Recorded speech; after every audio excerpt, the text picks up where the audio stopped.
I don't have any apologies for absence, Chair. Thank you.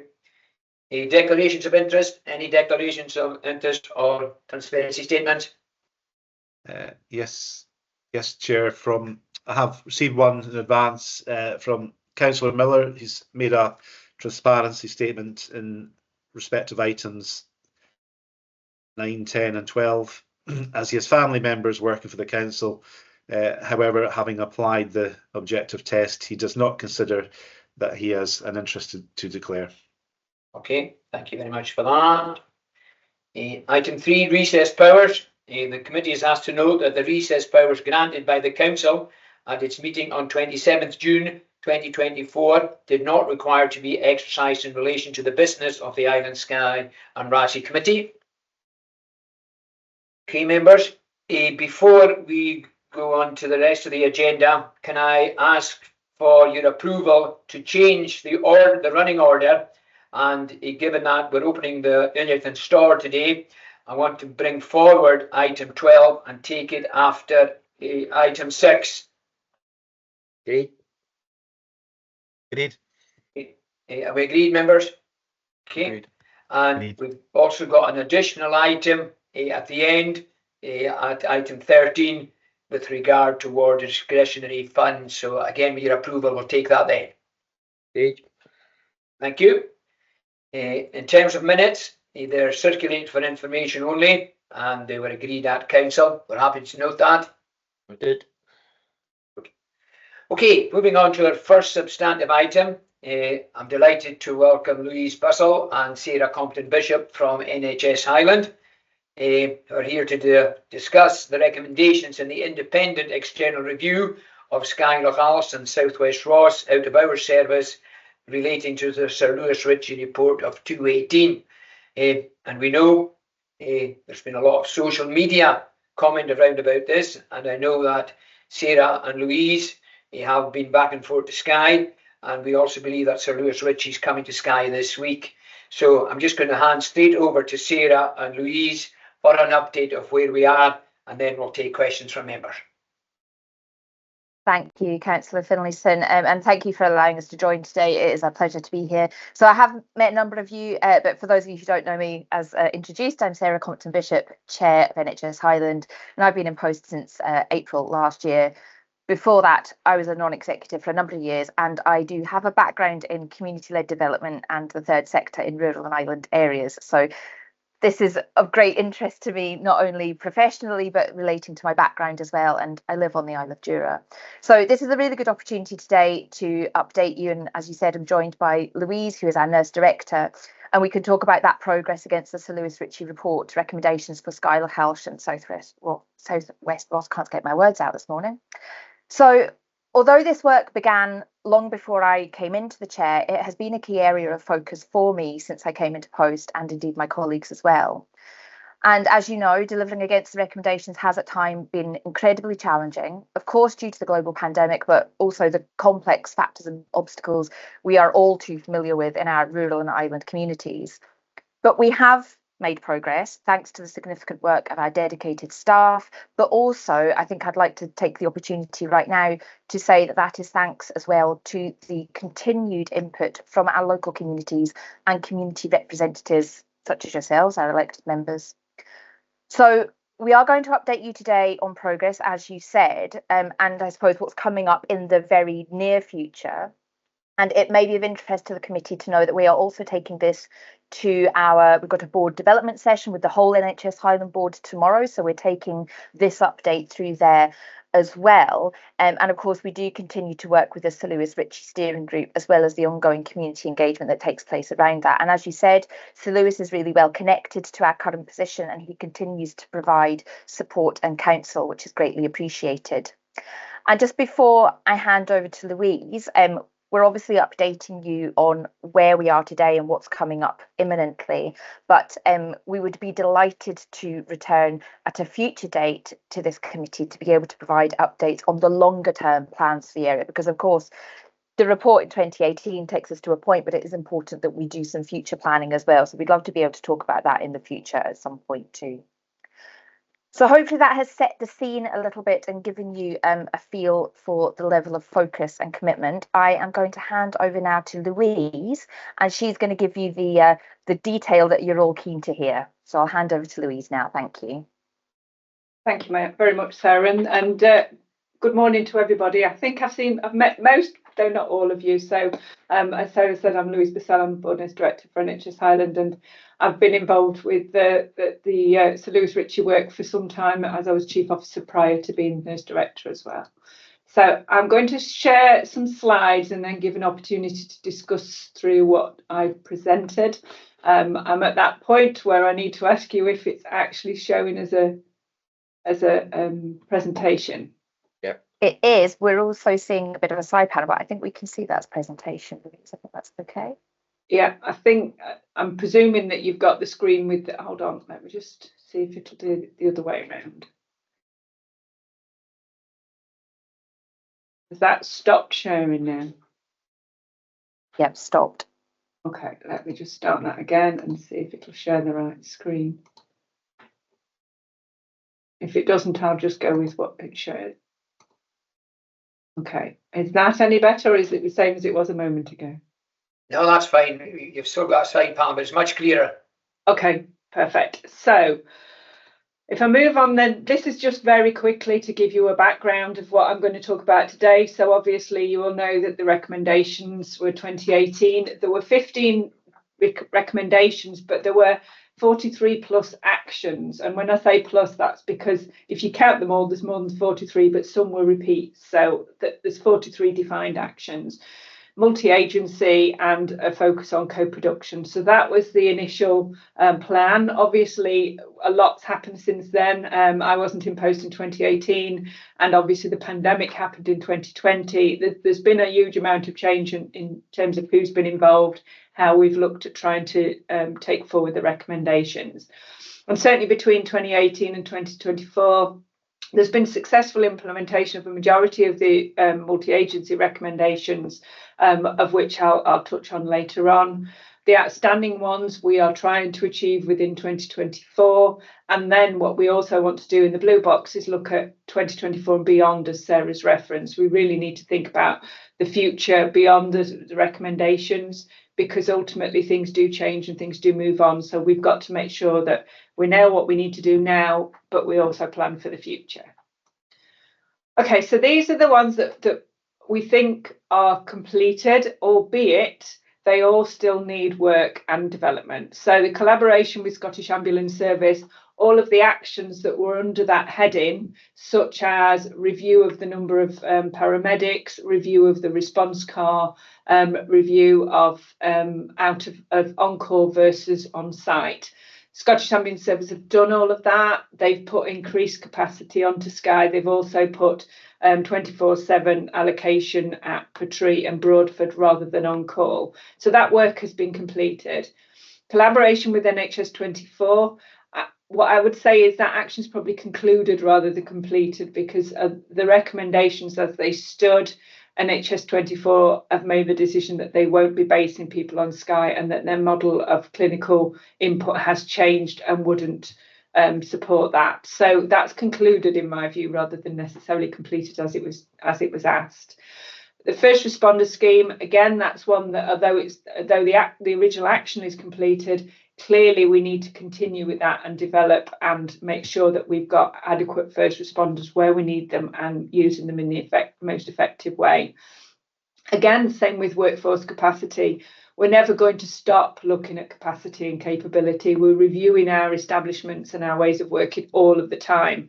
But back to the original recommendation, that piece of work for each of the organisations has been done. And as I mentioned with Scottish Ambulance Service, equally NHS Highland invested in advanced nurse practitioners because they needed additional capability there. And we've recently done likewise with ward staff.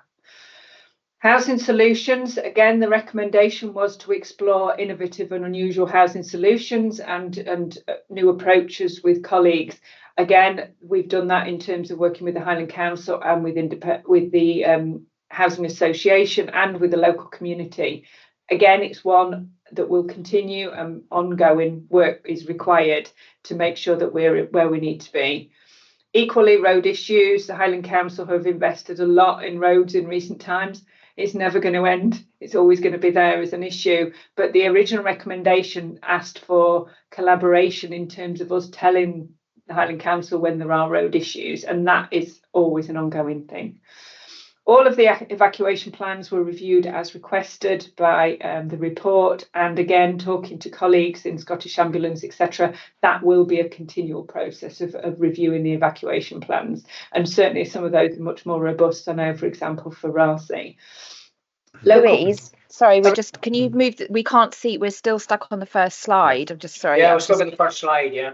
Oh, are you? Are you not seeing one that says completed actions? No. No. Right, okay, that's strange. Let me just click. Did that work? That's working, yes. Yeah. Super. Sorry, I've got it on 3 screens here. I can't see any of you. All I can see is the screen. So, okay, I'll click on the other one rather than that, and it'll hopefully work. So, local provision on Glenelg, Raasay and Loch Carron, for different reasons, different solutions, but we have certainly worked well with different agencies and the community to get to a better place in each of those areas. And the best use of resources was actually about making sure that there was good engagement with the community and visitors around what resources were available. And certainly the use of Sophie's Post and social media have been invaluable in that. And again, it's a very much an ongoing iteration of what we need to do. So looking at the actions that we still feel need work in 2024, on top of the ongoing work with the completed action, are very much around urgent care, care bed provision, continued work on communication and engagement with the community and with staff, interagency workforce planning. We wanted to check out the status of the transport group, and the status of the transport group is actually that although it was commenced on 2 separate occasions, it is suspended at the moment. High Trans are in the process of setting up a Highland-wide transport group, and we're going to be considering with the Highland Council and other colleagues, is that sufficient or do we need something specific for Skye? But that's something the Highland Council have committed to looking at. The status of the Centre of Excellence, again, I've spoken to Ness, and Ness are taking that work on, and they will be continuing to do that at a national level rather than at a local level, because that's the direction that things have gone since the report was written. And then finally, making it happen was making sure that all of the work happened and concluded. So we can't say that we've completed that until we've completed everything else. Okay, so I'm just going to focus on 2 key areas. One is the urgent care centre, and the model for urgent care is as described there. That's our plan. So ultimately 999 for ambulance, goes without saying, that is what emergency care should be. But then out with that, as is in line with the Sir Lewis Ritchie recommendations, 111 is the route for urgent care 24 hours a day. In the core hours, the GP practice will provide immediate and unnecessary treatment. It is in their contract to provide urgent care, so that is the route primarily between 8 AM and 6 PM. And there may be appointments at Broadford and Portree out with that, depending on what time of day it is, depending on what people need, and depending on what level of expertise we've got in each of the locations. But it also may be a video link between Broadford and Portree, so the staff are very used to using that video technology. Portree Hospital is accessed by appointment for urgent care via 111. But by exception, self-reporting. And certainly since we relaunched the model, if you like, on the 16th of August, we have had people self-reporting. And that was that safety net that we'd agreed with Sir Lewis Ritchie needed to be there, because ultimately, although we want people to ring 111 and be pointed in the right direction, if somebody arrives at the hospital, we need to be open for business, so to speak. And we have been doing that.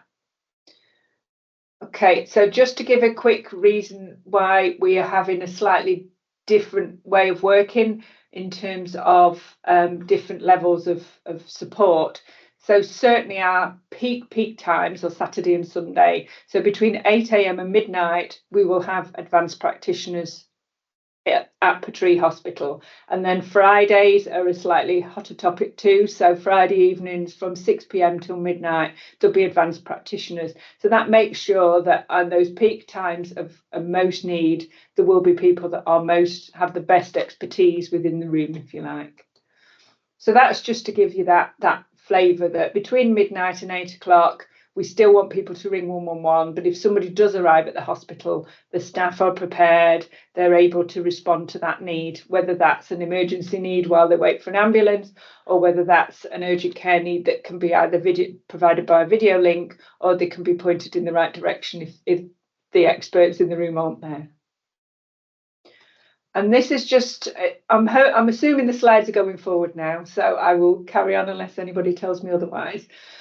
This is a leaflet that's been developed by the project officer. Sophie's actually done this leaflet to try and give some clarity as to what people need to do, because it's not all about the Scottish Ambulance Service or NHS either. People can get services through either through pharmacy, through their dentist, through optometrists, etc., and as well as online advice. So this leaflet is trying to give people some clarity as to where to access services. And this is actually a national leaflet. We've just identified it in a more specific local level. So ensuring resilience of the service, Scottish Government have been supportive of the model. They have given us some additional, or they are going to give us some additional funding to support in making sure that we've got enough staff on duty at the right times to meet the needs of people coming to the hospital.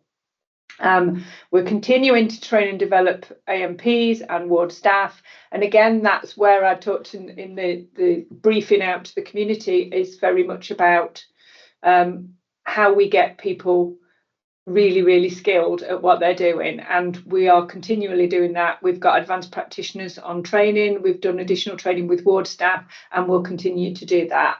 We're working with GP colleagues in the hope that as their capacity improves, that they can have more of an involvement in the model as in other areas. So other areas that there would potentially be 24/7 support for the urgent care from a GP practice.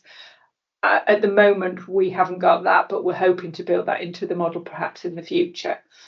We've got clinical leadership and oversight in place, as have other organisations such as Scottish Ambulance Service.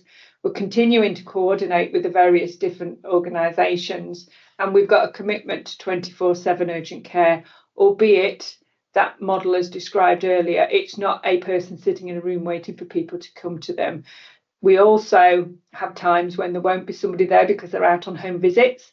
So talking to the clinical lead, if we've got somebody that's either in palliative care or very elderly and it doesn't feel appropriate for them to be asked to come to either Portree or Bradford, we will do home visits too. So that's all wrapped into that model.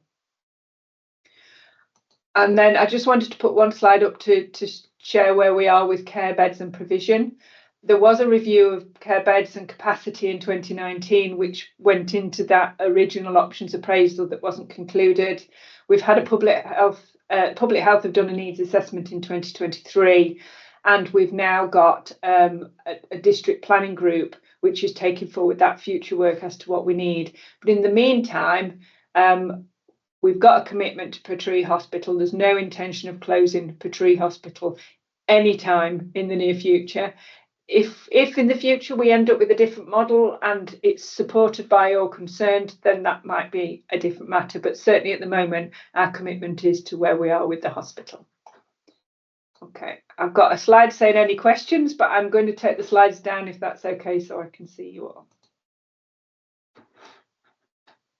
Okay, thank you very much, Louise. I'm sure we will have members. Okay, I'll go to Councillor Monroe because I know Councillor Monroe is heavily involved in the Sir Lewis Ritchie steering group, and in fact he chairs the group. So I'll go to you first, Callum. Thanks, Chair. And yes, I've got a few comments to the committee and to the Chair of NHS Highland, and welcome to the committee this morning, Sarah. Yes, the steering group, implementation steering group meets on Wednesday in Portree. That'll be a hybrid meeting, and Sir Lewis Ritchie will be there in person too. So just for context, it's nearly 4.5 years since I was elected to Highland Council. That was 13 days before lockdown. and I was thrown into a situation which was really hurtling towards implosion, because partially because of the pandemic and the limitations that put on communication and a meeting, but also the options appraisal process was disputed. It was contentious, and really the whole process stalled at that point. Now, in that time, I think there have been 4 chief executives of NHS Highland in that 4.5 years. Now, I would say I am encouraged by the new appointment of Fiona Davies. I think her response to what happened in May was well, it was necessary, but I think she responded in the right manner. There's a couple of things I think which have really gone by the way in terms of this process, and it's the whole ethos and context in which Sir Lewis Ritchie did his report and what he meant by his report. And he was tasked to review the sustainability of out-of-hours services in Skye, Lochash and South West Ross, and particularly North Skye. And he found that the services were not sufficiently sustainable nor equitable. Now, in his first recommendation, it goes on to say, the proposed closure of out-of-hours services at Portree Hospital overnight is disadvantageous to the people of North Skye, with its large population, socio-economic and geographic hinterland, growing tourist numbers, travel cost burden and volume of service requirement. So the context there was North Skye, with the majority of the population, 750,000 tourists coming to Skye each year, 99% will all reach Portree. The other issues would be the communication. We have one main artery between Portree and Broadford. So out of hours in Portree is not just a nice thing to have. It's completely essential, and the whole emergency care, urgent care in Skye relies on these 2 centres. So it's so important that what we get is a sustainable, resilient service and available where there is need. And I am encouraged, Louise, with the presentation. I'm sure that's what you'll show to the group on Wednesday. There are a couple of things too, I would say. I do have concerns about our staff in Portree. I was encouraged when in May, Fiona Davies stated it was a priority to meet with staff and to support staff at that time, which was difficult for everybody. But in the current climate, with so much attention in Portree Hospital, I do have concerns about our staff, and I would just urge you to make sure they're supported and that we as elected members value highly what they do. I suppose one other thing is in recommendation 1 and section F. I think this is really crucial, and I was glad to see the leaflet which has been produced by Sophie. Right care, right place. And Sir Lewis Ritchie says, possible confusion about the nature and level of urgent and emergency care services provided at minor injury units and community hospitals is unlikely to be confined to Skye, Lochash and South West Ross. And I think it's really, really important going forward that communication from NHS Highland is crystal clear, what people expect, where they get the right care at the right time. I think that's extremely, extremely important. I am encouraged with that, though. And just finally, a couple of things. I'm glad you're having a board development session tomorrow. I think there's definitely lessons from this for the Highlands, and I hope your board is aware of the journey we've been on in North Skye. And finally, I think in terms of the review of bed and care provision, I mean that's crucial. 2019, 2020. I think we really have to ensure people are satisfied and reassured that what we have in terms of beds, care beds, hospital beds meets the needs of North Skye, and that is part of the ongoing work. I understand that, but we really have to make sure that's explicit to our communities as we go forward. So just a few thoughts. It's good to have you at committee today, and I'm sure you will be back, Sarah and Louise. Thank you, Chair. Okay, thanks. I think I'll just go down the members first, and then Sarah and Louise can come back. Councillor Stewart. Yeah, thank you, Chair, and thank you, Louise, for that presentation. That was really helpful.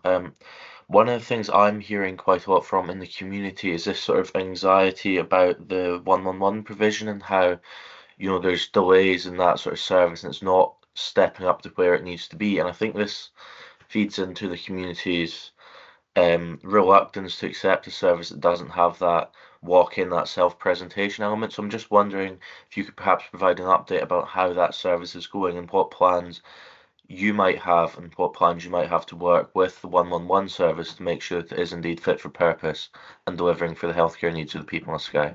Thank you. Thanks, Councillor Stewart. Councillor Miller. Yeah, thank you, and thank you, Louise and Sarah, for your input so far. Yeah, one thing I noticed just yesterday, in fact, which is a wee bit concerning, I suppose, is the notice in the chemist's window in Portree, for example, which says nearest emergency is Broadford, which I don't think is quite helpful, given if a stranger might be just with no transport, how are they going to get to Broadford? So I don't know if that's actually helpful. The other concern, because I do attend some of the campaign group, the SOS NHS meetings when I can, and you know, I think one of your slides mentioned the medical practice, and there's obviously an allegation that the medical practice are not willing to for emergencies. They keep saying this is you have to go to the hospital, and of course if there's nobody at the Portree hospital, this is during obviously 9 to 5 or whenever it is. So there seems to be a misconception here that the medical practice, because you're putting an emphasis on them, and the allegations coming through the meetings that I attend are quite clear. The allegations are that the medical practice don't seem to be doing what you are expecting them to do. I know this might just be me as well, but the word, some of the slides there about making appointments for an emergency doesn't seem to me to be the right word. And that's certainly something that comes up at the meetings. How can you make an appointment? If you're going to be ill tomorrow, should you make an appointment today? So I think the word appointment is a wee bit, it's a long time since I went to school, but I think the word appointment means it's a predetermined slot that you're going to have. And I think that's maybe not helpful in the big picture of people having emergencies. And I understand what it means, but I think maybe that word could perhaps be changed, because people do make play of that at the various meetings I've been at. I think it is related, and you may not be able to respond, but my understanding is that at the moment there are some unfortunate people in Portree Hospital because they can't get home, they can't get care at home. And I remember probably 15, 20 years ago when we were being told by the then leader of the council that Skye was the best place for care. And it seems to have gone back the way now. So I think that's another issue that maybe somehow has to be addressed, because I believe there are people in Portree at the moment who have been there for quite some time and would love to be able to go home, but we just can't. We can't provide the care that they need. And the final little point, Chair, just Louise as well. I mean, I was a long time ago member of. I used to go to all these transport group meetings, and goodness me, I think we always make the point is that one size doesn't fit all in the Highlands. So I understand that perhaps the need for a Highland-wide transport group. I still also believe that we should have a local transport group. It doesn't have to meet too often, maybe 2 or 3 times a year, but I think it would benefit to have a transport group. People then would feel that they could input into any problems or any decisions that need to be taken, which would affect Skye in general. That's me, Chairman. Thank you. Okay, thank you. And I'll just come in. So you've got all the questions from all the members, Louise and Sarah. One of the points that's been raised for me is that, there seems to be mixed messages. And I think, we need to make sure that there is clarity so everyone in the community understands, basically what urgent care is going to look like.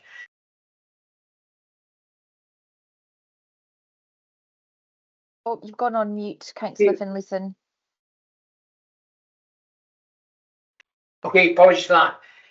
Yeah, just a couple of things that have been passed on to me. One was about the mixed message about access to urgent care. There is great confusion within the community about visitors to the area who do not have a UK phone and they can't access NHS 24 via 111. I think it'd be quite good to hear if that is the case. And the other point that's been raised with me is about, again, about the GP practices. Are all visitors to the area going to be contacting GP practices between 8 in the morning and 6 at night? And the concern is, with an estimated 1 million visitors per year, will GP practices be able to cope? Thank you. Thank you. And if it's okay, Councillor Finlayson, I'll come in and pick up some of the points, and then I'll hand over to Louise for the more technical stuff, as you might expect. I'll try and do these roughly in order, but I might kind of go all over the place a little bit. So to pick up just that beginning piece, and actually I think Councillor Monroe, that scene setting you did was really helpful, because you're right. It's been going on for a long time, and there have been a lot of changes, and I suppose I can say this. I can't speak for the people that came before me, but I suppose picking up this role at this time, there is certainly a frustration with us as well that there have been all these various bumps in the road. And I know that I've got a really good working relationship with Fiona. I worked with Fiona when we were both in the IJB in Argyll and Bute, and I know that Fiona shares my urgent desire to bring this to a point of resolution. Not, or maybe resolution might not be the right word, but I suppose bring it to a point where actually, for me, it's so important that we start looking forward. And I know we can do the two simultaneously, but there is a little bit about the report and the recommendations as they were written in 2018, anchoring us to a point in time. And I think it's fair to say that so much has changed since that time, both in terms of the world that we're living in, but it kind of some of the sort of political context as well. So I'm just, and obviously you will only, I can only say that to a point, the proof will be in the pudding. So we need to deliver for you to be able to have the confidence that that is the case. I just wanted to pick up some other things as well. Your point, I think, Councillor Monroe, around the staff was really well made. So I have been out a couple of times. Fiona has been out a lot. Really what you've described there with that feeling among the staff, and Louise can speak to this as well, I think you're absolutely right. And I think they are our absolute most valuable asset in this situation, and we have to protect them at all costs. And I know that certainly Fiona has been out, one-on-one coaching people and trying to reassure them and make them feel that we are 100% behind them, because it is hard for them at the coalface, and we understand that people in the community get frustrated, and particularly when you or a loved one is ill, your emotions run high. But I think with everything else that's been going on, that can be very difficult for the people, the patients and their families, and then for the staff. And I know I can say this, living in a really small community as well, it's not like you're only going to see those members of staff in the hospital. You're going to see them in the co-op, you're going to see them, it's so intertwined in a small community. So I think that point was really well made. And I really do appreciate actually what you said, Councillor Monroe, about we have a duty to care for them as our staff and as leaders. But it's really good to hear that you recognise that, and you also as elected members can provide that that support and care within the community. I think that's really important as well. Comms is a theme that's come up a lot. I would agree with you. I don't necessarily think that clear communications is always our area of best performance. I would like to see that improved and sustained, but Louise can maybe pick up on particular points. The anxieties around 111 delays, I'll let Louise pick that up, but thank you for that, Councillor Stewart. I recognise that also as somebody who also lives in a very rural community. That I think is something that does come up for us sometimes in these areas, and there is definitely work for us to do more of in partnership with NHS 24, and we can do that in a variety of ways. Comms we've done again. I'll let Louise talk about delayed discharges, but I think Councillor Miller, you've hit the nail on the head with what you said there around people that want to get home, and we want them to be home as well. That is the best place for them to be. So we do have challenges around that. But I'll let Louise pick up. I think I had one other point that I can't quite remember now. Oh, sorry. My last point before I hand over to Louise for the detail I think, Councillor Monroe, it was yourself that talked about the board awareness. So the board have been kept really up to date with what's been happening around the work against the Sir Lewis Ritchie reports, and more broadly, because it isn't just about delivering against the report, it is about the sustainability, and you use the word resilience as well, of the service. It's not just about ticking off those actions, it is about something much bigger than that. So the board have been kept really well up to date with that, particularly since Fiona came in post. She's come in with a real focus, and we really want to get the board sort of refocus, but again, I'm keen that we get to that focus for the future as well. So the development session we'll be doing tomorrow will be very much kind of what Louise has presented to you today, to make sure everybody's up to speed. And one of the conversations we'll be having tomorrow as a board as well is about, from a kind of a governance perspective, how as a board are we taking that forward? How do we keep the focus on it in the right way, in the right place? And I think the other point that I wanted to pick up was I can't remember who made it, but the point about learning for other communities. And I think that's very important as well. We recognise that there is learning to be taken from here that we can apply to other rural and island communities that sit within our board area, and vice versa. Sorry, I probably rambled on a little bit too long there, but I'll hand over to Louise and she can pick up some of the specific detail on your questions. And if we can't answer all of them today, we can certainly bring them back. Thanks very much, Sarah. And so going back to the first point, Councillor Monroe, about resilience and sustainability. As you know, we have had the urgent care centre up and running 24/7 in the past, but we couldn't make it stick. We couldn't get it resilient. And that's why we've gone with this model that is much more likely to do that, because we're targeting having the most advanced resources at the time most needed, but then having that fallback of additional ward staff that can provide that additionality at other times. So that's the whole point of having a blended model, instead of trying to have an advanced nurse practitioner 24 hours a day, which just didn't sustain. In terms of staff, 100% agree with you. That's our biggest challenge with the staff group, the anxiety around the model. And that's because of the intense focus on them. We've got similar models in other areas. So we've actually got one area of Highland where it's a band 6 from the ward that provides 24/7 urgent care. No pressure, no worries about doing it, but the focus of attention isn't on them in the same way. So we really are having to try and certainly we've had members of staff that have been shouted at in the chemist, in the co-op. We've had abusive people come into the door and being very hostile. We've been really clear, zero tolerance and all of that. Report things to us, report things to the police. We can't have staff feeling vulnerable. We have previously lost staff through their experience of working there, and we really don't want that. So, I mean, the good news is we've got a fabulous new integrated team leader called Pam, who's brilliant. She's been so supportive of the staff, and certainly my associate nurse director has been over on Skye quite a bit, meeting with staff. I've been there, Fiona. We're trying to do everything we can to make sure that staff feel both valued and supported, because as Sarah said, they're key to this. You mentioned Action F, which is about the Scottish Government's terminology. I agree with you. However, when we've asked the Scottish Government and formally got a response back, they're sticking with the exact wording as was in the original recommendations around urgent care and emergency care.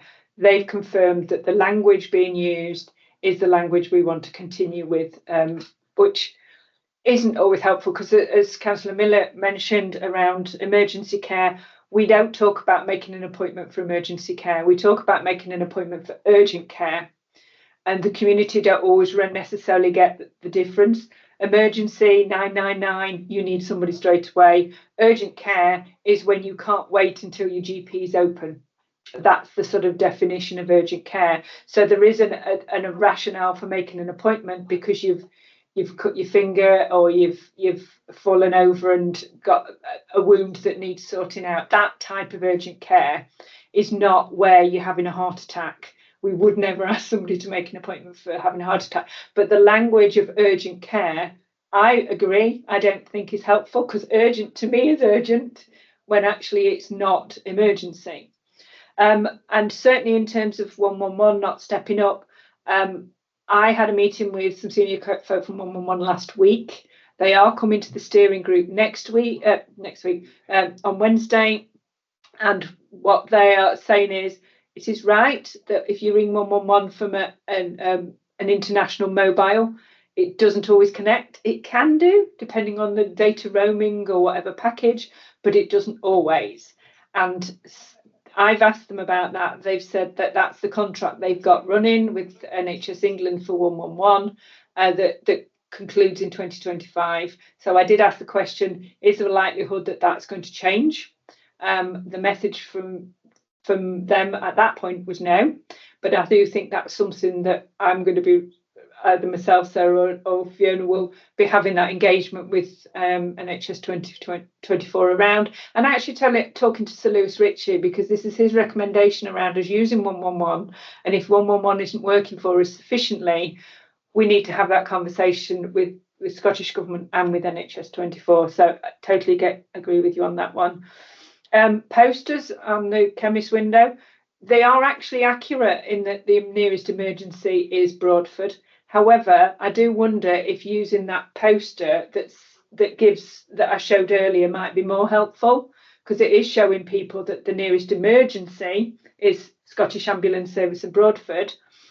The nearest urgent care is a different matter. So it's maybe about making sure that there's a clarity of singular messaging in all different places, and not just a thing saying go away, it's not emergency care here. Because if you went in the chemist having a heart attack, you'd assume that they would respond. They wouldn't just say to you, I'm sorry, you're going to have to get yourself to Broadford. So again, I think it's maybe about how we get that consistency of communication that Sarah's referenced. Just on the GP practice, there is a very clear expectation in the contract, which is if you've got an urgent care need, that an illness that does not improve with self-treatment and an ongoing condition, or you're worried about your health, the GP is there to respond. However, I appreciate that is tricky, and the amount of people on Skye makes that a challenge. We're working with the GP practice as they build up their capacity to see if we can get to a stronger model with them. But the reality is there will be times when they may not be able to respond in the time, and it will end up being either Portree or Broadford is the route, and they would point people back to 111. The majority of the time they should respond to urgent care because that is in their contract. And just on the delayed discharges, as you mentioned, we totally agree, and that it's a Highland-wide challenge for us that we're taking on at the moment to try and get us to a better place. We totally want people to be where they need to be. The recruitment and retention group has been really helpful with that too, and we thank people from the community that are involved in that, because it is about having enough people. It's not that we're not trying to provide a service in the community or in home farm. We're struggling to get the people to do that. So we are really thankful for the work that's going on with that recruitment group that Claire is leading on from the board's point of view. Transport group, I agree. When I communicated with the Deputy Chief Executive of the Highland Council, he was of the view that high trans work is helpful, but there may be a need for a transport group for Skye. So they haven't taken it off the table.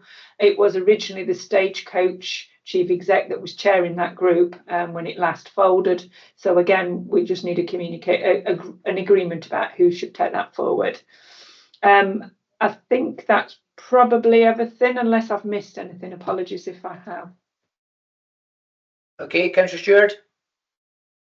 Yeah, thank you, Chair. I'd just like to pick up on one of the points raised to do with making sure people can access the right care in the right place, because I think that's really important. But one of the things that's been raised with me time and time again is the fact that the sign for Portree Hospital, as you're driving into Portree, has been removed from the Bear Scotland sign.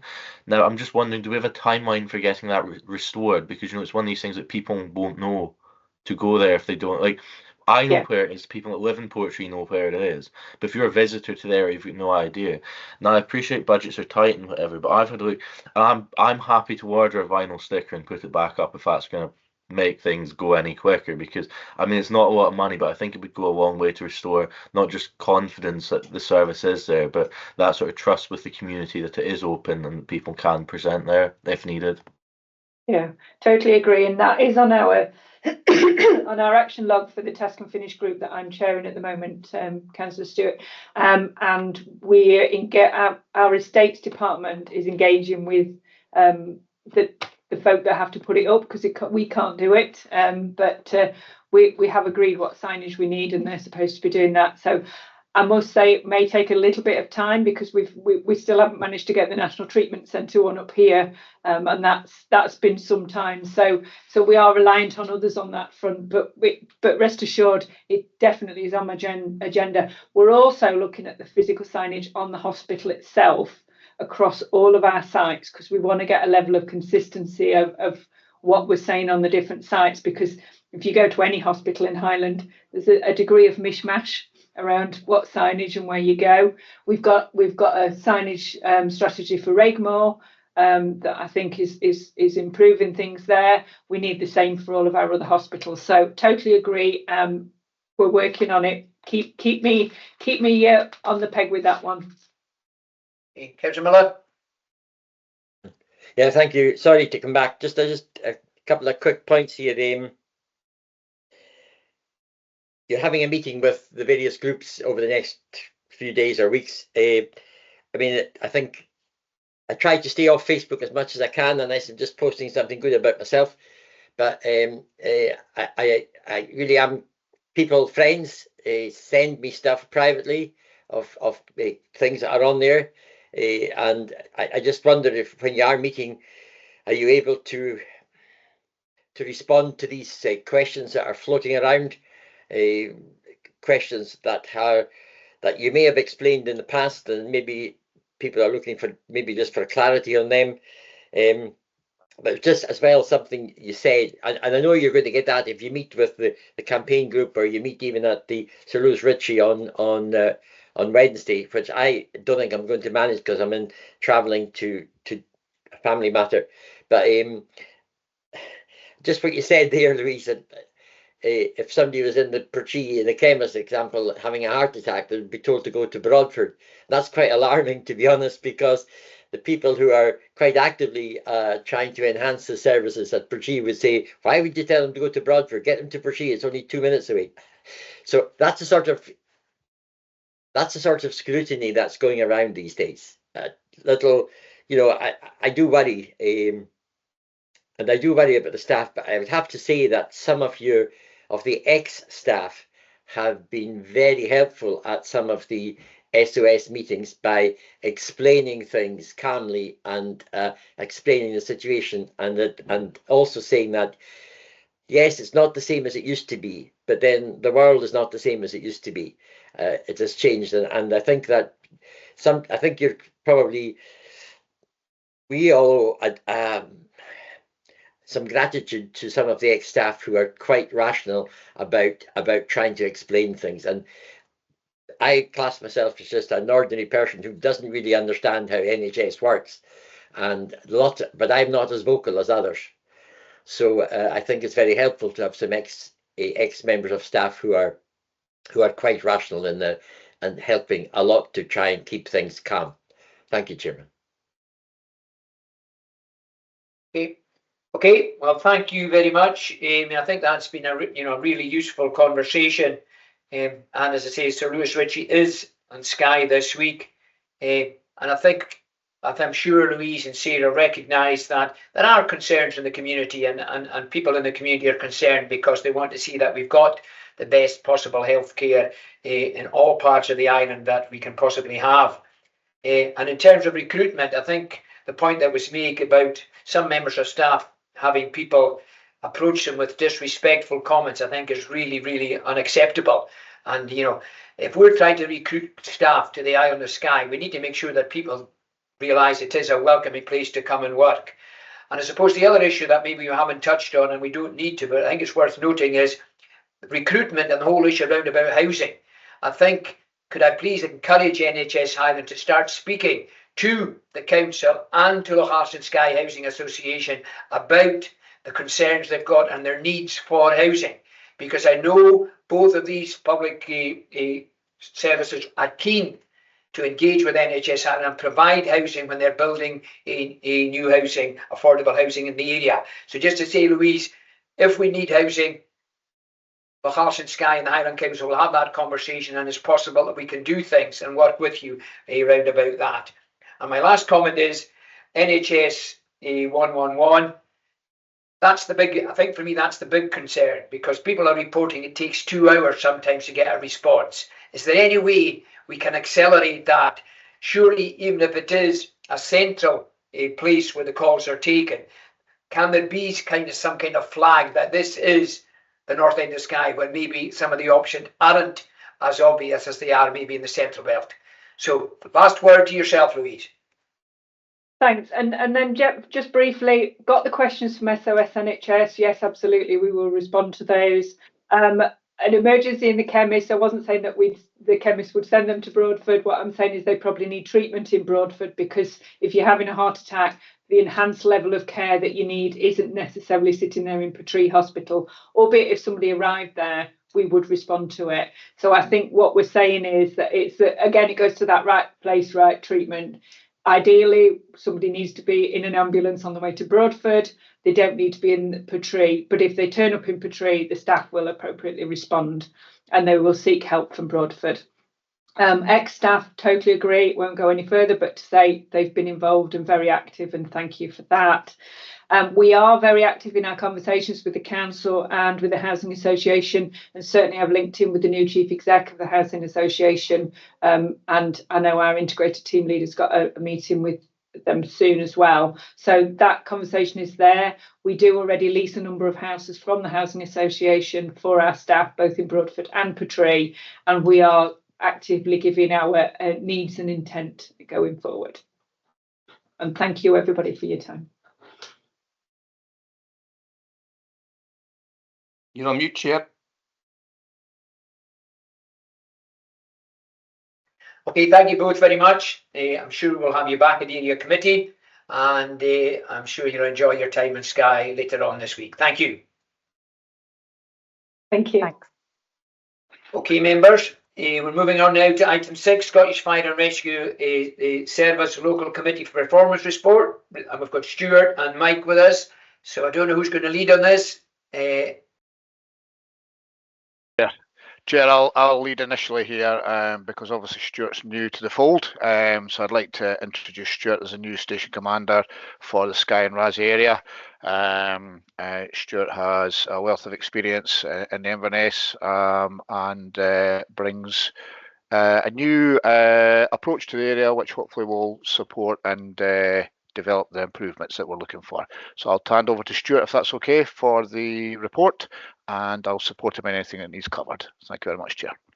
Okay, over to Stuart. So has Stuart replaced Cara, is that? Yeah. Okay, over to you, Stuart. Yep. Hello, good morning, councillors, Chair. Thanks for taking the time out to speak to us and discussion over Q3, Q4, which is October 23 to March 24.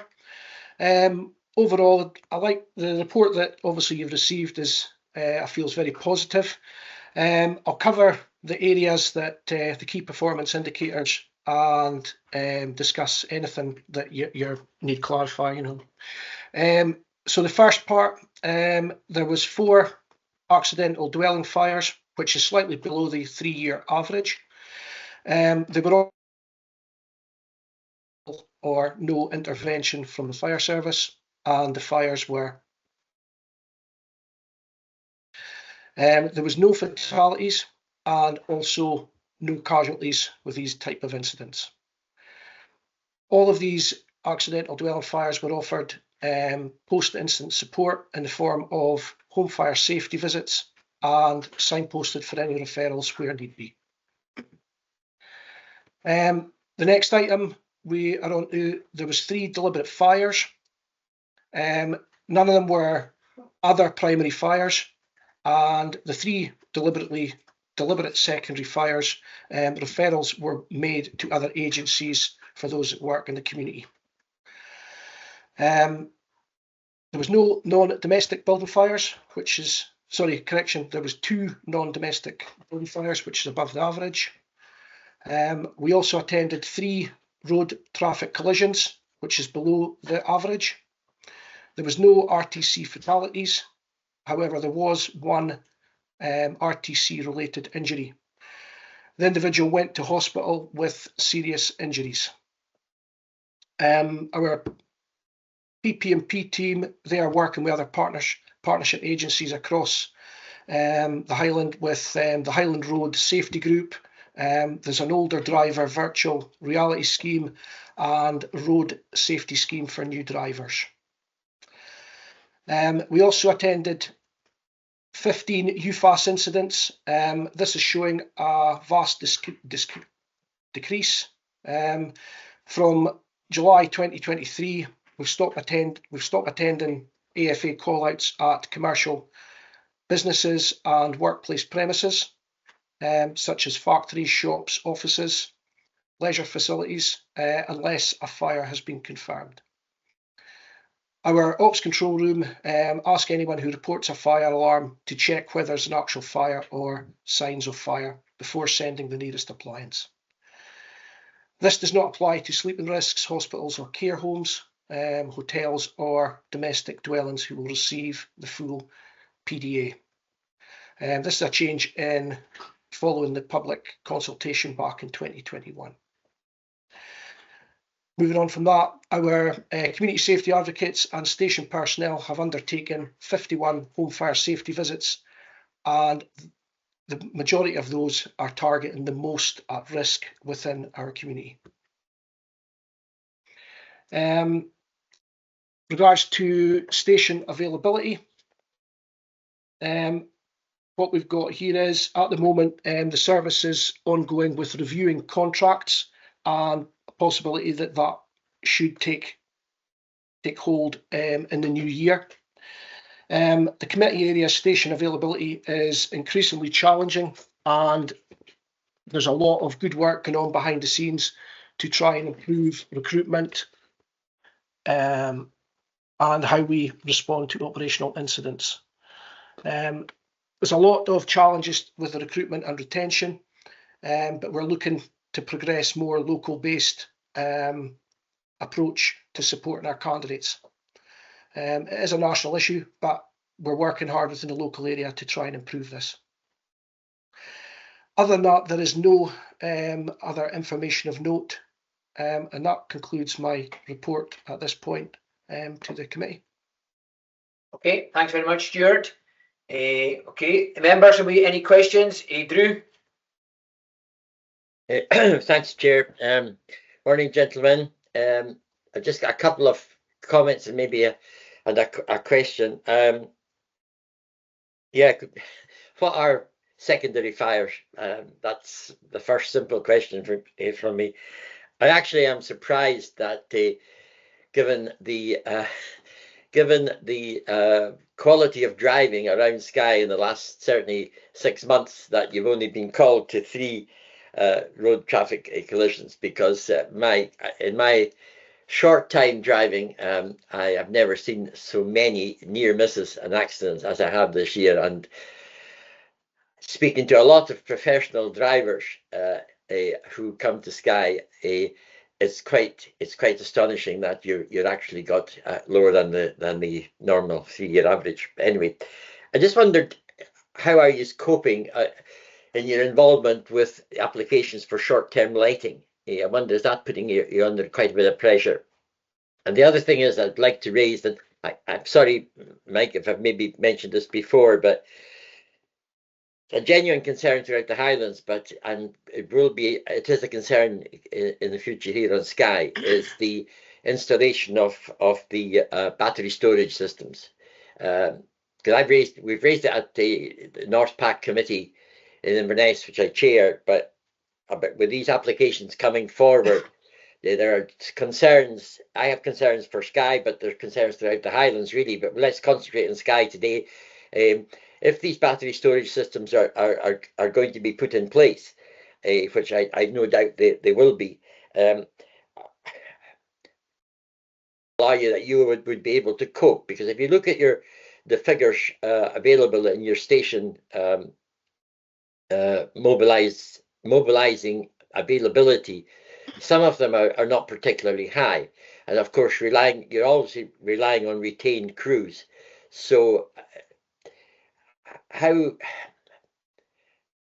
how much reassurance could you give the communities in Skye that your retained stations here would be able to cope with any incident regarding a base till, I suppose, the big boys arrived from Inverness to assist, because we all have read the extent of one of these incidents could take. It could last for days or even weeks, and the aftermath of any such incident could be long term.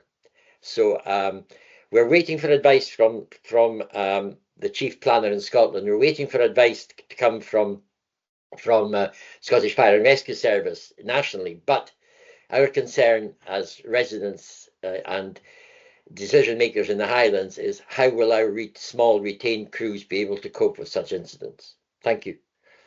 Okay, thank you. And we'll go to Councillor Monroe. I think it's just Councillor Monroe, and then you can take both members together. Callum? Thanks, Chair. Good morning, Stuart and Mike. Thanks for joining us. Similar to Councillor Miller, some context around deliberate secondary fires would be useful. I'm not understanding that. Another comment, I would commend UIG on achieving 50% availability. That's good. It's not easy. Staffing, any details on the staffing recruitment? I know it's down as 3. Sometimes there are people in training and so on. And another comment or heads up to you both is that last Thursday was the final CLG meeting, the Community Liaison Group, which to do with the harbour development in UIG. And it was good, useful, because UIG Community Trust have restarted dialogue with CMAL, who own the building where the Calma terminal is, and also obviously the SFRS station. They'll consult the community, and the will of the community is very likely to be that the building is handed over and maybe with a site cleared. So what that means is that the building in quite short order could be down for removal, and that will affect your plans for a new premises in UIG. So just a heads up, and that things are moving on this, and that you will be contacted quite soon, I think. Thanks, Chair. Okay, thank you. Okay, back to Stuart and Mike. Okay, I'll go through them in order, and obviously I'll reach out for Mike with support with certain things that he can assist with. So your first element, obviously the secondary fire. Normally the best way I class that is something of no value, such as wheelie bins, waste, derelict vehicles, small areas of grassland. So that's kind of nothing of value type thing. That's a kind of definition, non-structures, if that makes sense. Does that answer your question?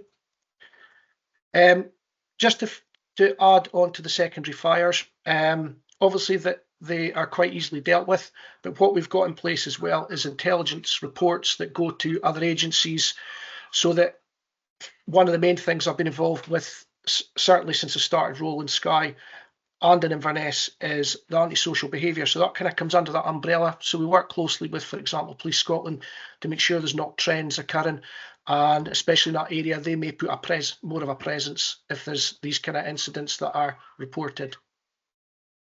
Okay. Second item, the short-term lets. Prior to coming into this role, I was involved in the short-term let licensing. So at this moment in time, all I can really say on that matter is that the 3Ps have been overwhelmed with applications, and they've put things in place to obviously kind of cleanse that list. And there is scope for having a kind of short-term let operator up in the Skye area to deal with obviously local issues with it and offer advice and hopefully help support the whole process with it.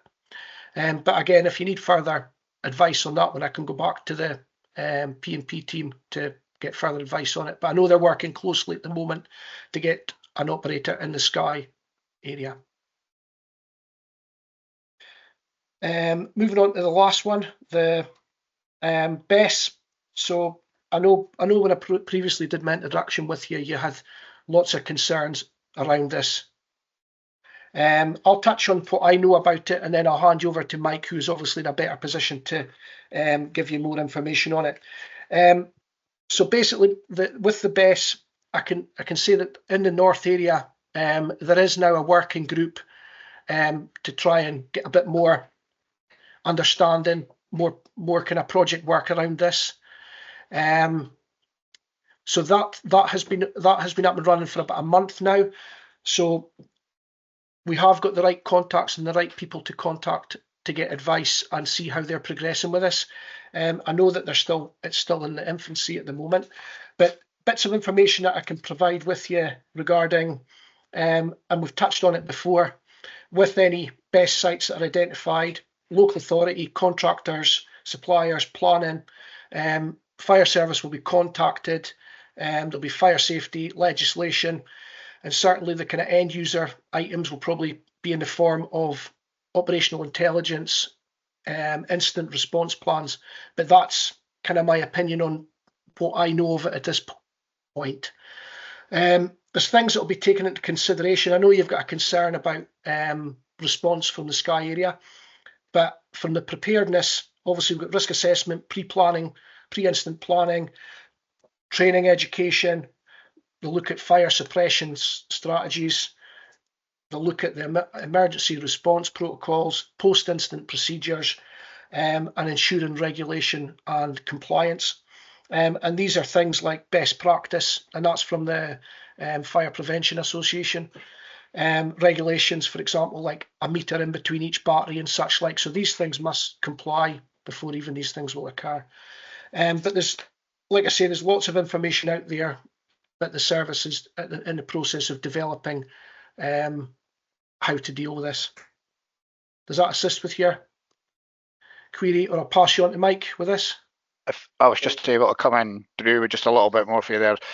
Obviously, we talked a little bit at the Highland Scrutiny Committee meeting when John was present for that one as well. And I think, John, if you recall, at the end of the report that was provided, there was an oversight of that, of how we will approach that as an organisation.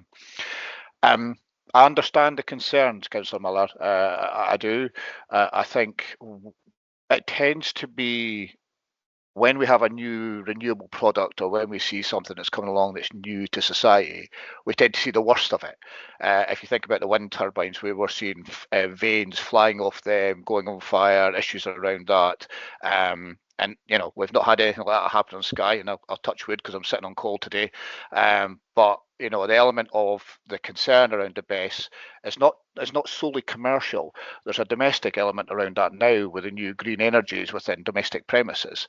So we're getting an awful lot of smaller storage units within buildings.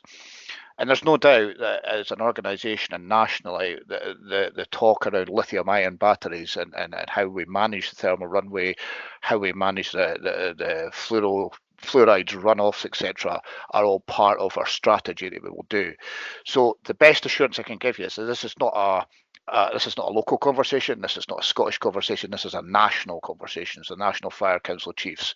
So we sit down and we have those discussions around those best practices. We learn from what's coming, operational learning. I'm looking at one of the ones from Liverpool, etc. And that's how we will attend to this as an organisation. We've got a team working on renewable energies down in the sort of central belt. And they will come with that information to provide that to us. Now, your concerns around the RDS, as we still call them, we call them the on-call now, responding to an incident.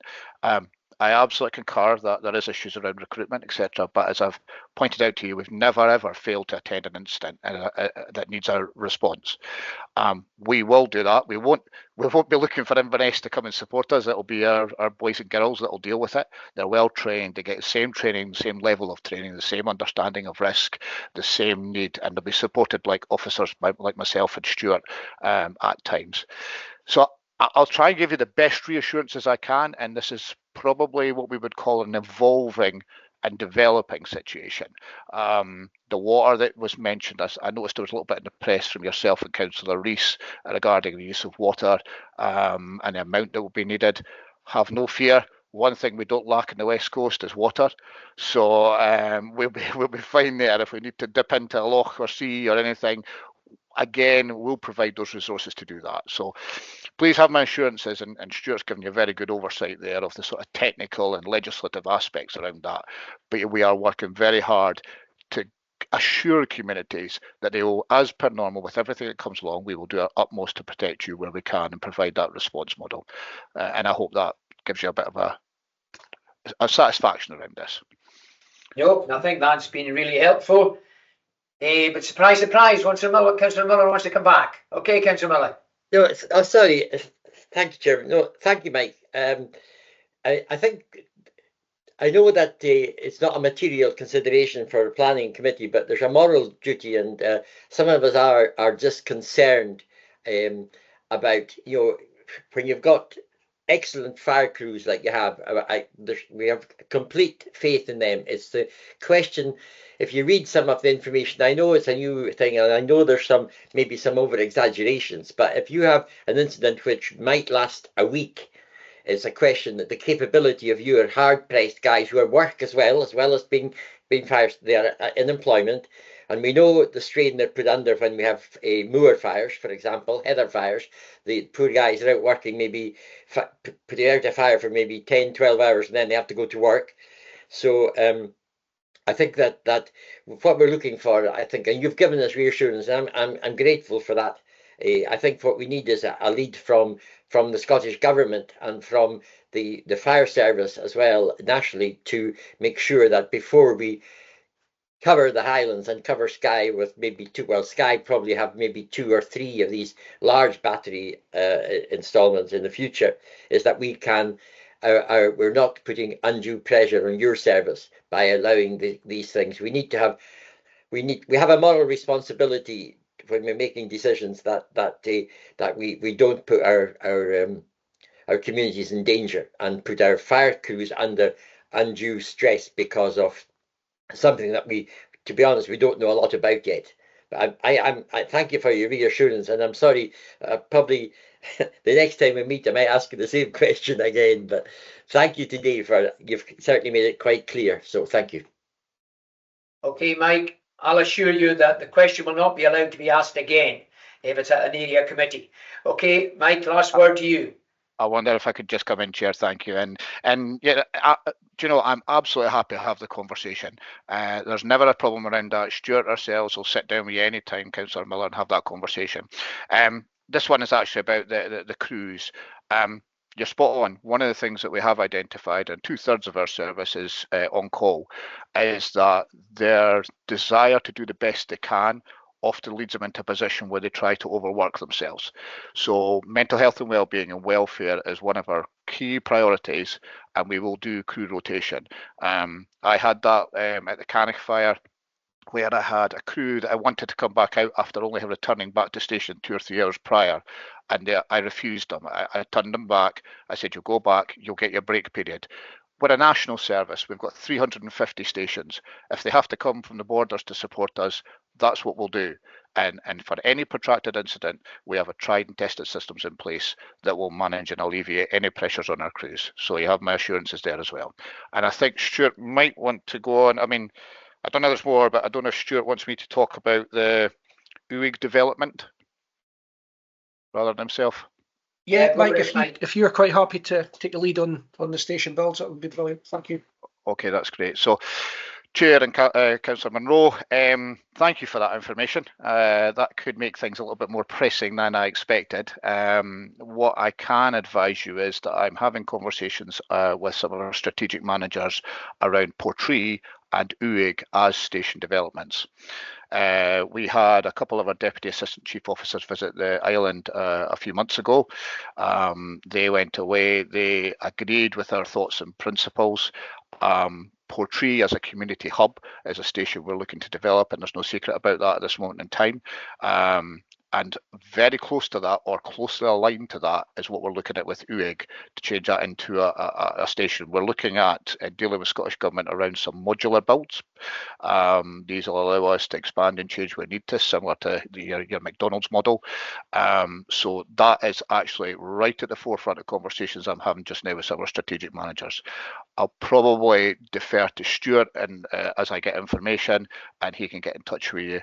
But I think that's probably helpful if you keep Stuart apprised, or we have some sort of contact with the trust to find out what the next steps will be. Because as I believe it, the harbour will shut in October, will it shut in October through to January, or am I missing that? No, that when do they expect to be finished, the harbour development?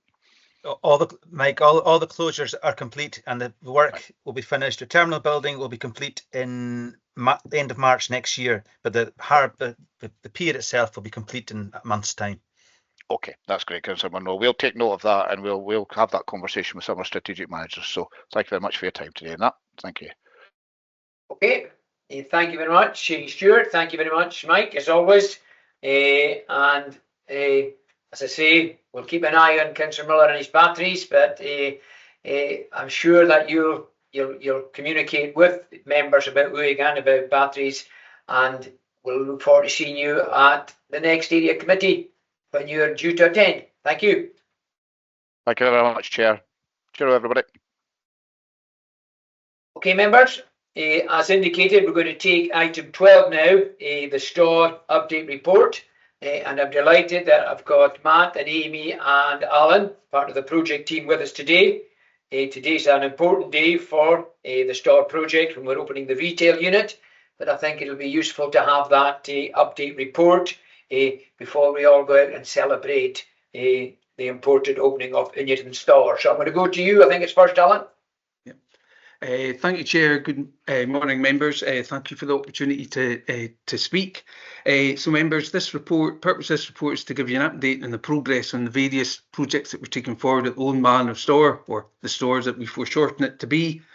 Members, at 1.2, you'll notice some detail regarding visitor numbers, and our latest projections are we probably could see between 285, maybe 300,000 visitors to the Storr this calendar year, which is about 9% increase on prior year, and it does show that the ever-increasing number of visitors as part of the recovery from COVID.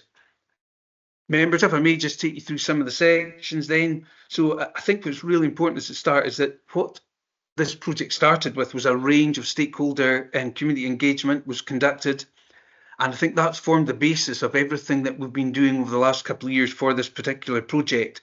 It also has, subject to a detailed business case, you've had governance delivered through a project board that I've had the pleasure of sponsoring, and with Amy and Matt and representatives from services across the council. That's been very important, so it's mean that decisions are taken based on evidence, but also proactively. But I think what's also been critical, members, has been the active engagement of yourselves, both the area business meeting and the regular reports that we take to this. So on behalf of the team, I just want to say thank you again for your continued involvement and support, as well as that as the communities across Skye and Raasay in this project.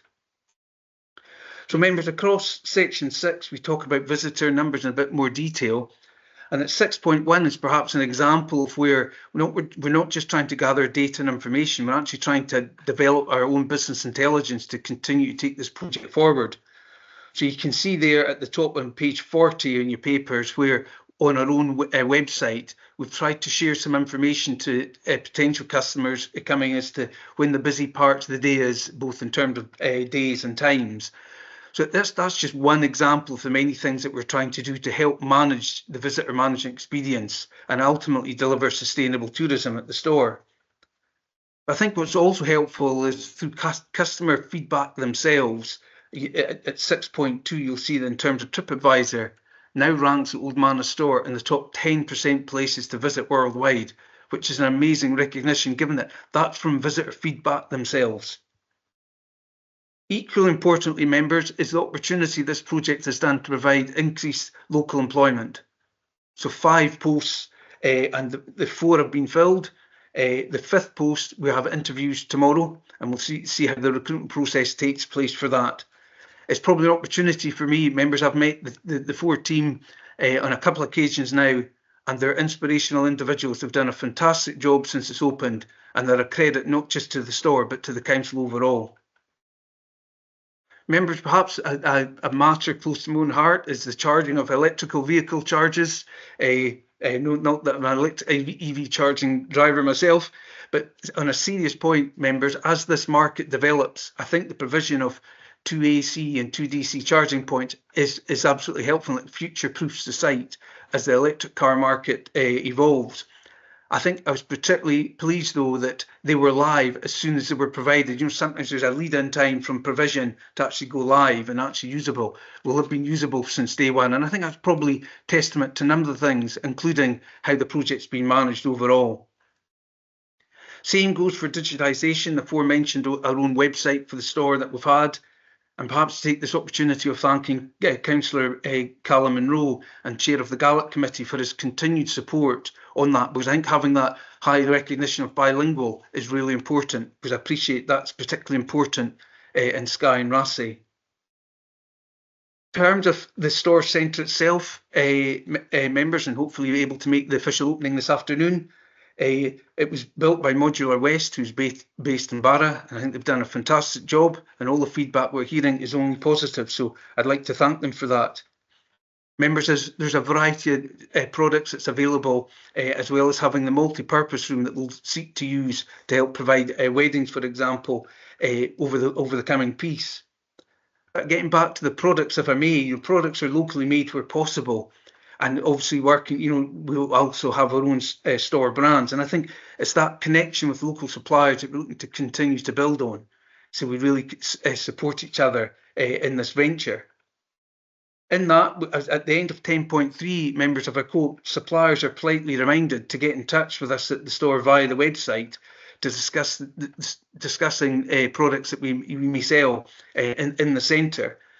I'd also echo my thanks to the shared procurement service that have helped us keep us on the straight and narrow when it comes to procurement. They're an excellent advisory organisation that we are joined up with Aberdeen City and Aberdeenshire Council, and their support and expertise is very helpful. Terms of finance, section 11, members, a couple of sections, 11.1, a reminder of the funding that we've got. So what that has meant, members, is that the Storr Centre, for example, has been provided and we have no capital borrowing costs. And that's particularly important to try and make it more sustainable, because sometimes it's the capital costs that can be a challenge for some projects. Well, we've got zero because we've got full funding, which is really, really helpful. Members, it is early days. I'm sure you appreciate forecasts can be quite difficult, particularly on projected income. But as detailed as is in section 11.1, we do estimate that the surplus income after covering all costs could be as high as 300,000 on an annual recurring basis. For 24-25, because we went live obviously part year, it's more difficult to judge what they would be for 24-25. But I think it's really important, members, that I do say this, that whatever the surplus income is, 50% is with the Highland Council core and 50% is to the area. And how that money is spent will be determined by yourselves, members, and as part of this area committee. And I think that arrangement is particularly important. Members, sections 12, 13 and 14 talk about guided walks, weddings, and all parts of how we look to continue to develop the site as part of our overall community wealth building. What I would say, folks, is one of the keys to delivering sustainable tourism is never stop changing, never stop innovating, never stop coming up with new ideas. And we're committed to that. And I think across the council, we need to try and keep doing that, because the market and the market demands continually change. So we need to change with them as appropriate. That also allows us to promote at section 15 in terms of the promotion of culture. And as well as the aforementioned credit to Councillor Monroe, I think overall what we can do is educate, not just through the Storr, but aims to educate visitors in all things Gaelic, the Storr Centre itself, but across the whole island. I think that's a particular market that we can continue to develop.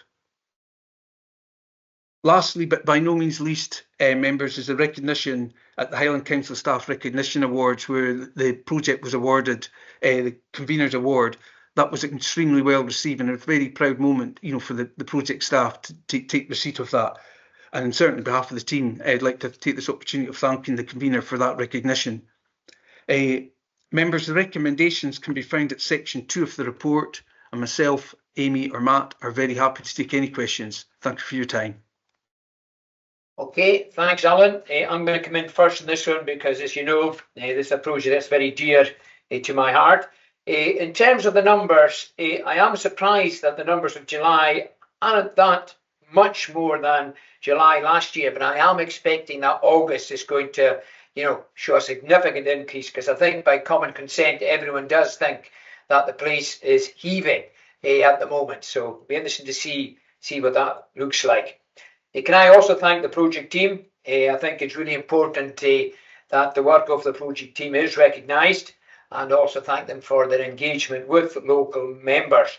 But I think what's really pleasing is to see that the site is in the top 10% of tourist sites worldwide. And I think that is really, really encouraging. And as Alan has said, the staff we've got at the Storr at the moment are certainly very, very capable of enhancing what we are offering even at this time to those who visit. The no capital borrowing cost is really important. But I think that key point about after cost 50% comes back to the local area, and I think that's really important to emphasise that. So that's additional spend for our ward, but we've also created 5 jobs. So I think it's important that the public at large realise the impact that the Storr is having, both on employment, but also in terms of what we're able to do in the ward. And Alan has said, never stop innovating. Absolutely. And I think the project team that we have in place will look at all the information they get. They'll be evaluating and reflecting, and changes will happen where they're needed to happen.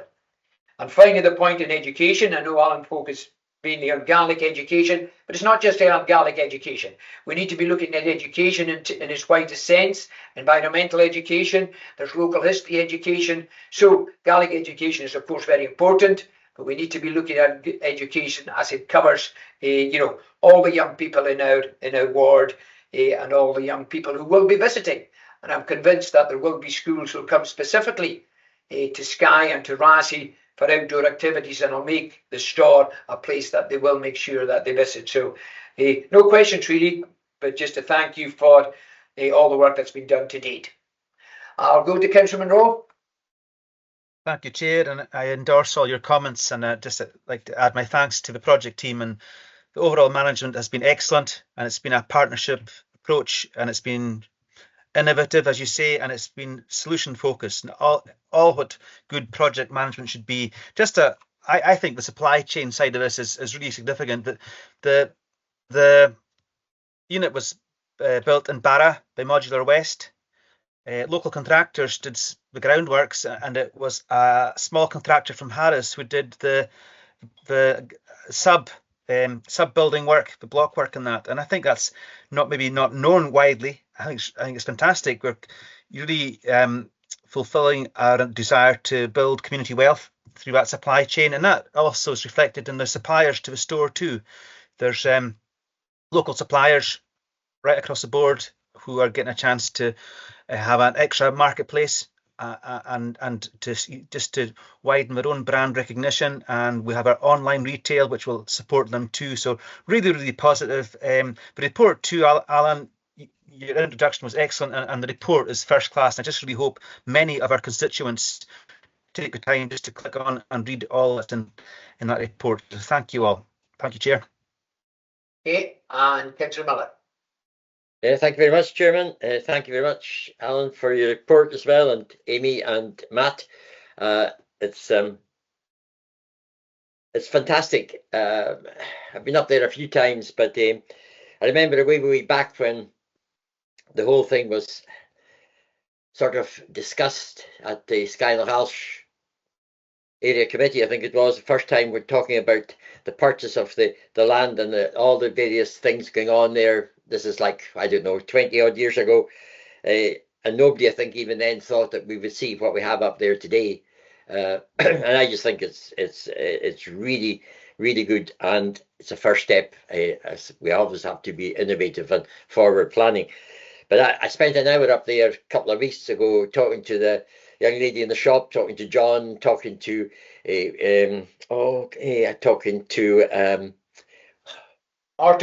Martin, that's it. I was thinking the football, getting up Martin.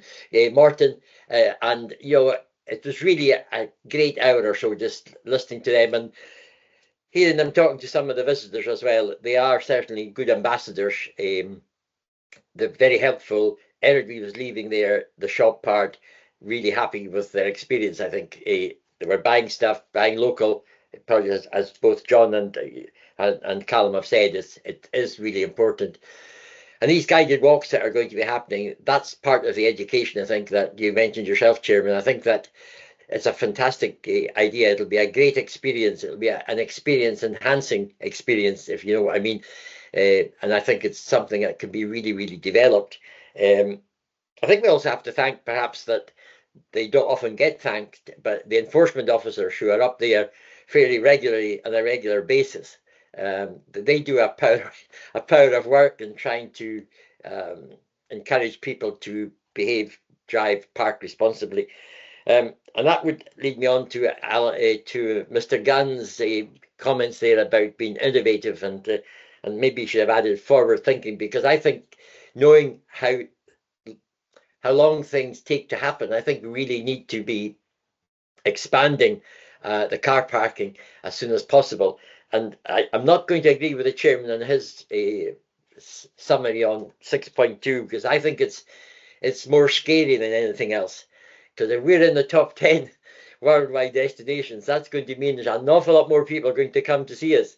And we need to get our infrastructure enhanced, is the best way of putting it.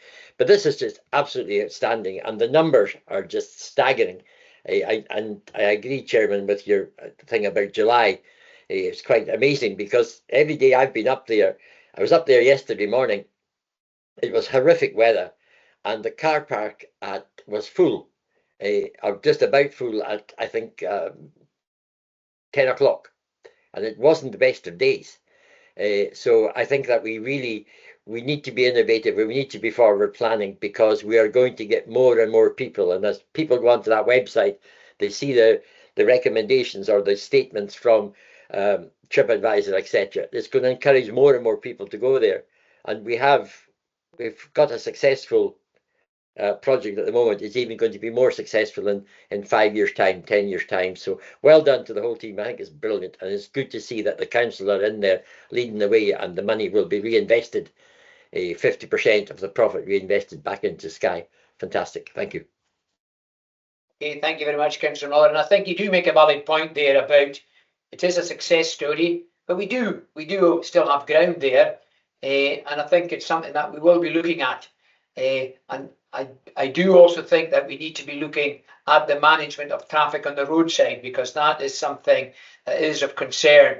And I fully believe that the team we've got here, that's already on their minds. So there was no direct questions, Amy, Matt or Alan, but I think you heard that members are really pleased with how things have gone. You've been congratulated on your input, and as Alan has said, we're innovative and we need to keep looking. But that doesn't mean to say that you can't come back with a comment, even though you haven't had a specific question. And I am aware that Amy is heading off to sunnier climes pretty soon. And Amy has been the project manager. So Amy, maybe it's fitting that we let you say something before you head out to the store to get the cakes ready for me. Thank you, Chair. Just want to express my thanks to all members for their involvement throughout the project, and just been extremely supportive, and just enabled us to make a success of it. So thank you all very much, and I'll see you soon. Well, indeed. Okay, members, it's just for noting. So the recommendations are all for noting, and I think we've covered these today. So can I thank Alan, Amy and Matt? And it would be rude, Matt, if I didn't let you say something. So there you go.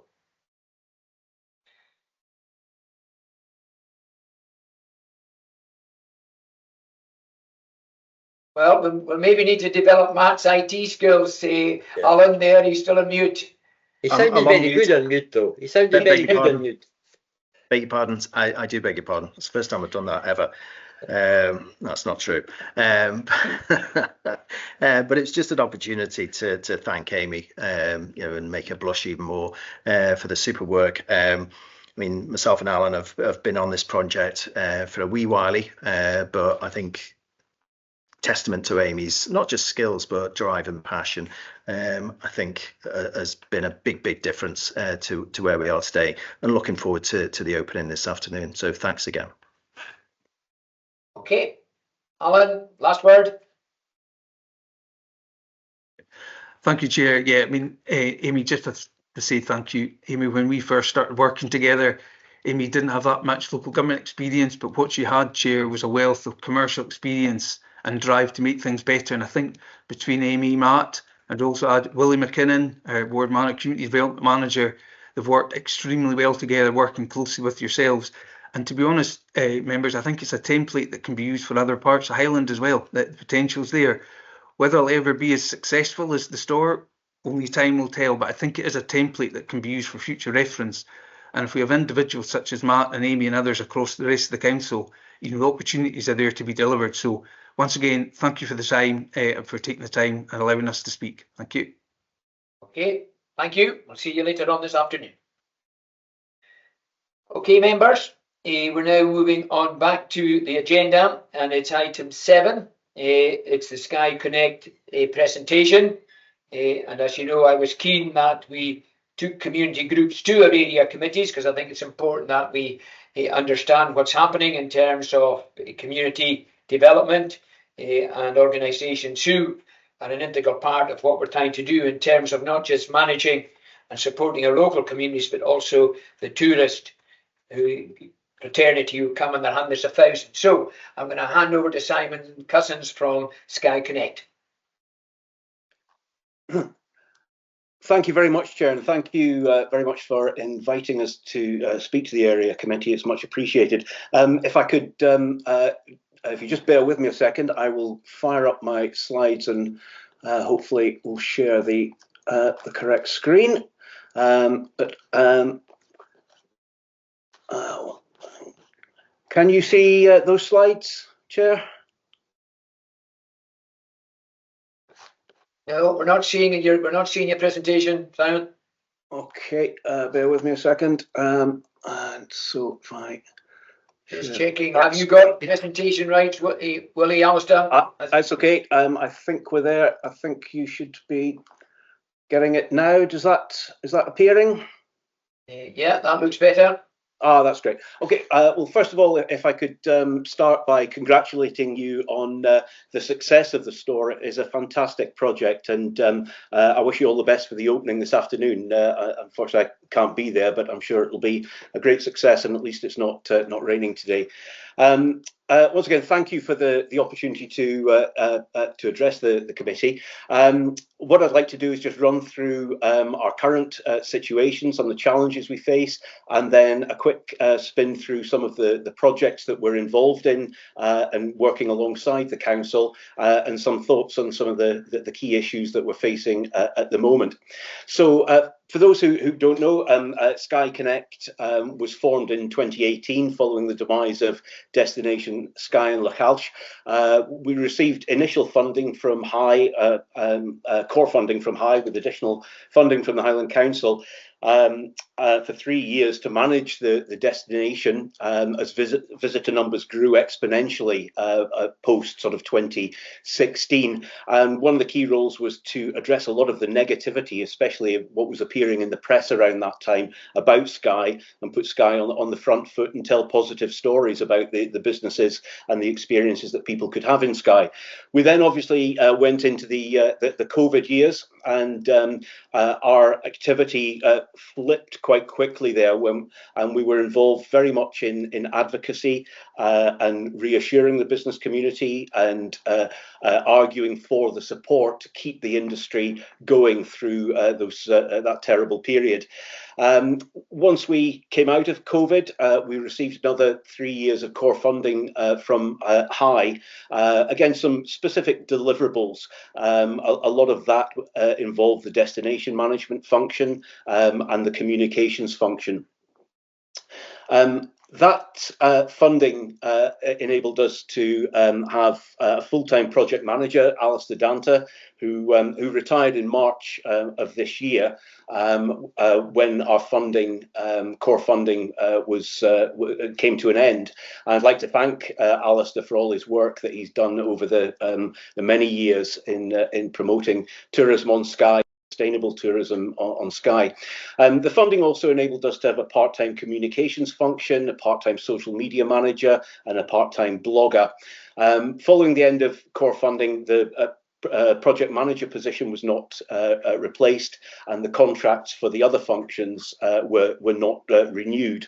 And what we've been doing since then is operating on a skeleton staffing, if you like, with some minor remuneration for some of the core functions, but the vast majority of the work being done on a voluntary basis. We currently have reserve funds that can see us through to the end of the calendar year, which also coincides with the end of Skye Connect's financial year. But the current model of operation with no additional core funding coming in is not sustainable. But Skye Connect is not alone in that.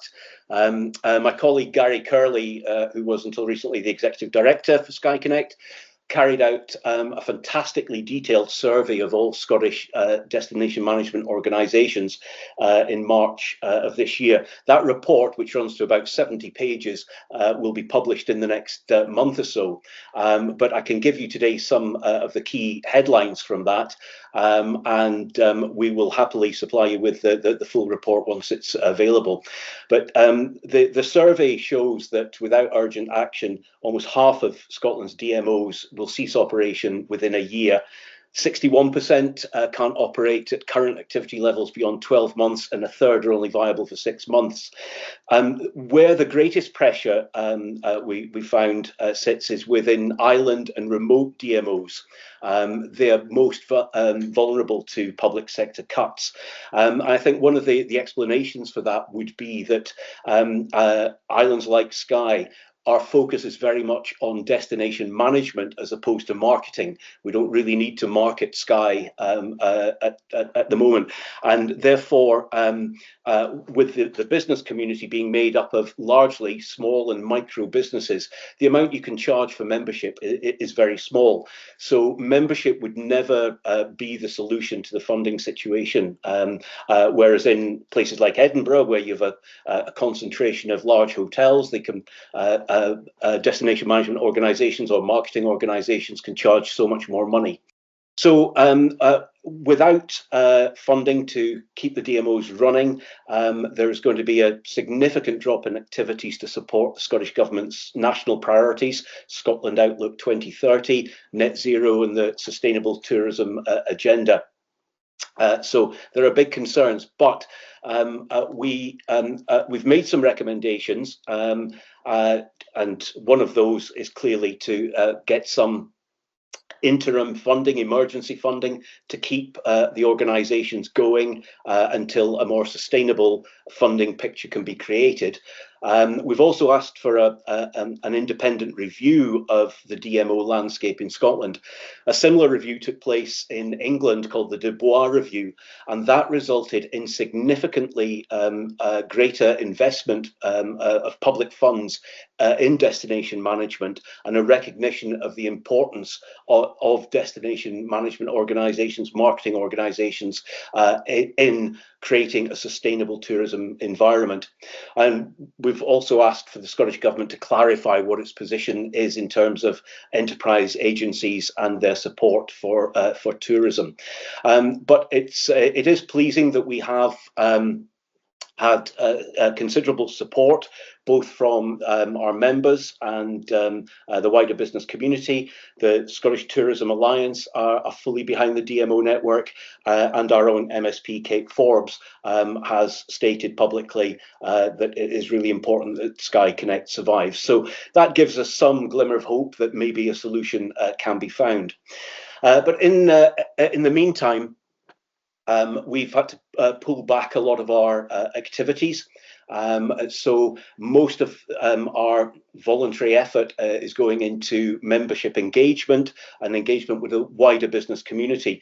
We hold regular virtual town hall events, and the last one we held was oversubscribed. And we've got another one coming up on the 6th of September with Kate Forbes, an hour and a half's opportunity to ask questions and make comment about issues related to the tourist sector. We're obviously involved with all of the key tourism organisations, the Scottish Tourism Alliance, Visit Scotland, and the Highland Tourism Partnership. And we're continuing our proactive and reactive press and PR, because we can't really stop it. We are a go-to organisation for the press when they're looking for comment on any tourism-related matter, whether that is a local issue or some of the national issues. And we're obviously continuing our lobbying and advocacy, and project management, which is perhaps of most interest to members, because this is where we work in partnership with the council. I've just picked out 4 of the projects that we're involved in. There are other ones, but these are the ones that are currently in play, if you like. The Kerrang Footpath project.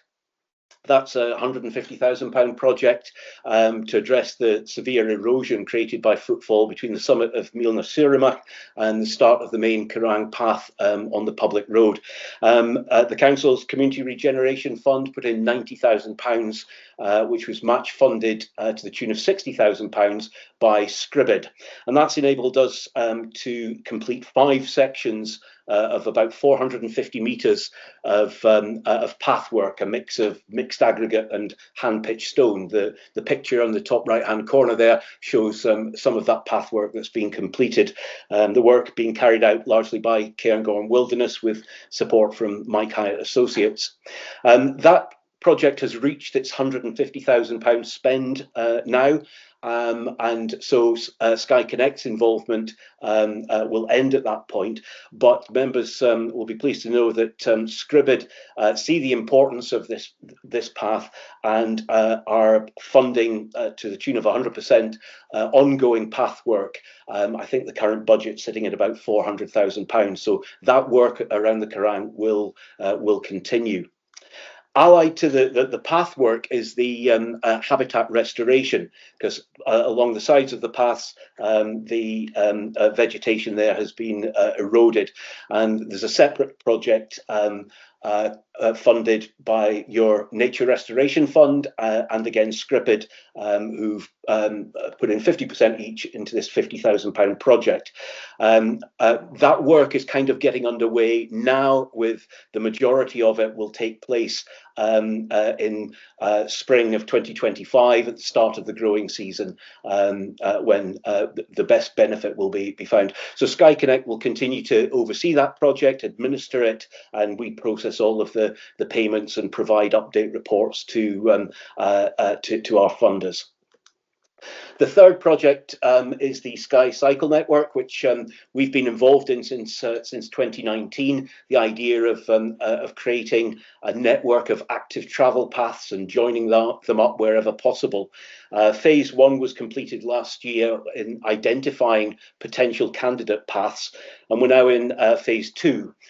We have £25,000 of funding from the Highland Council and Sustrans, and that secured the hiring of a project officer to work for 11 months to develop or to get to a position of having development funding in place for 3 short routes and 1 long distance route to be taken to consent stage.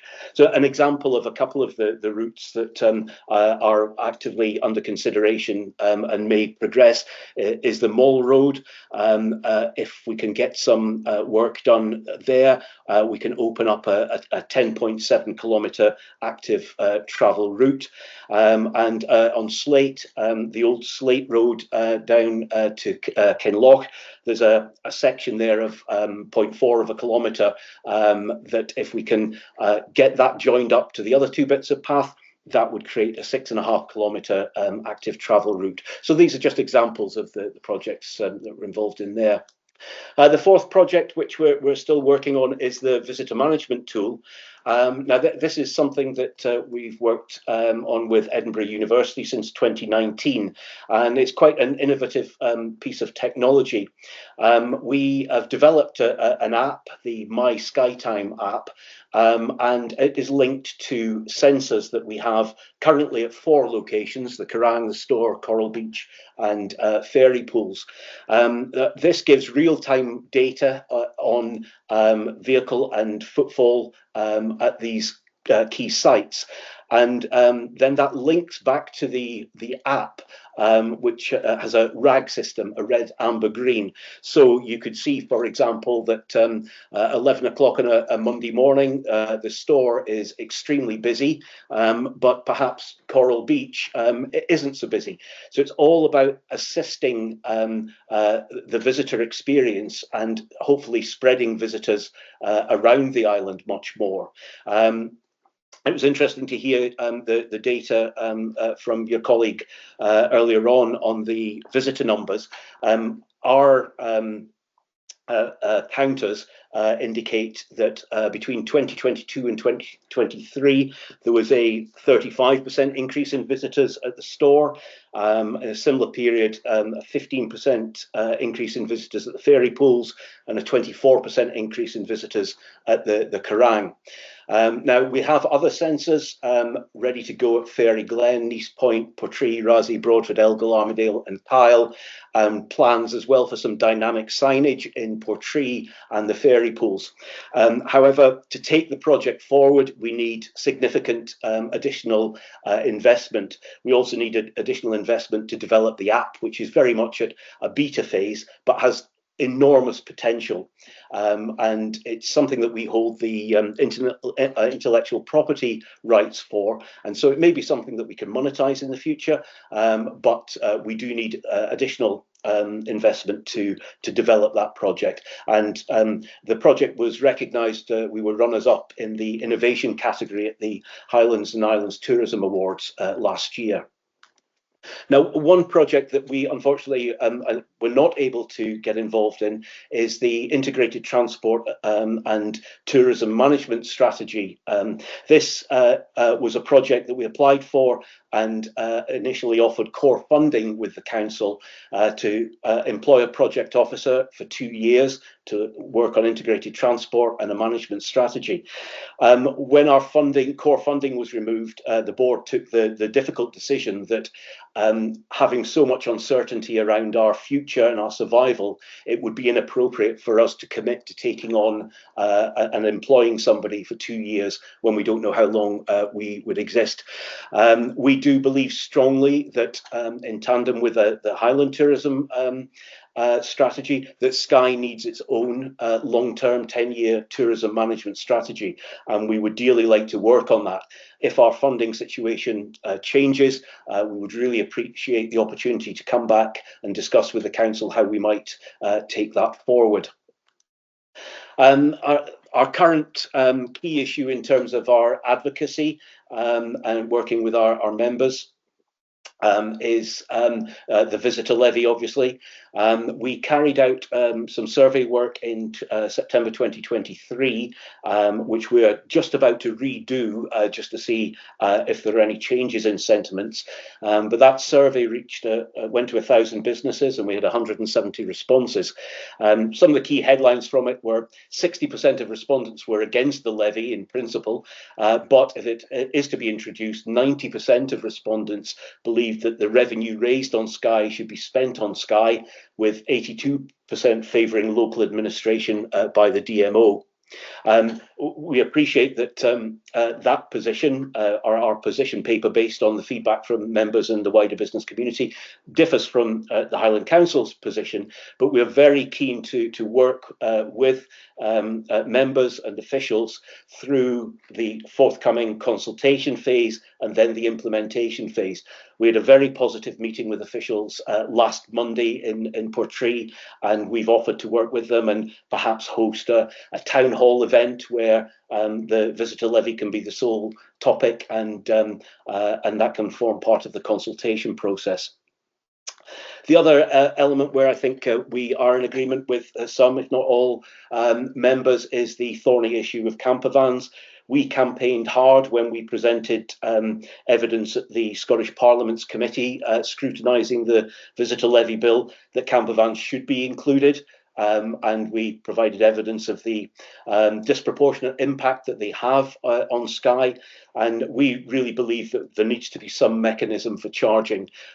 We very much support the idea of using number plate recognition technology at the 4 entry points to Skye, and a scheme to be developed to charge the camper vans, with that money going back into benefiting tourism, destination management, environmental projects, and infrastructure. So again, we're very keen to work with members and officials to see how that project could be, or that idea could perhaps be taken forward to bring greater benefit to Skye and make the industry more sustainable going forward. So that was a very quick run through where we're at and what we're involved in, and obviously I'd be delighted to take any questions. If I can't answer the question now, I'll take it away and come back to members. Thank you. Okay, thank you very much. You can maybe take down the presentation. Thank you. Councillor Stewart. Yeah, thank you, Chair, and thanks for that presentation. I think it was really interesting, actually.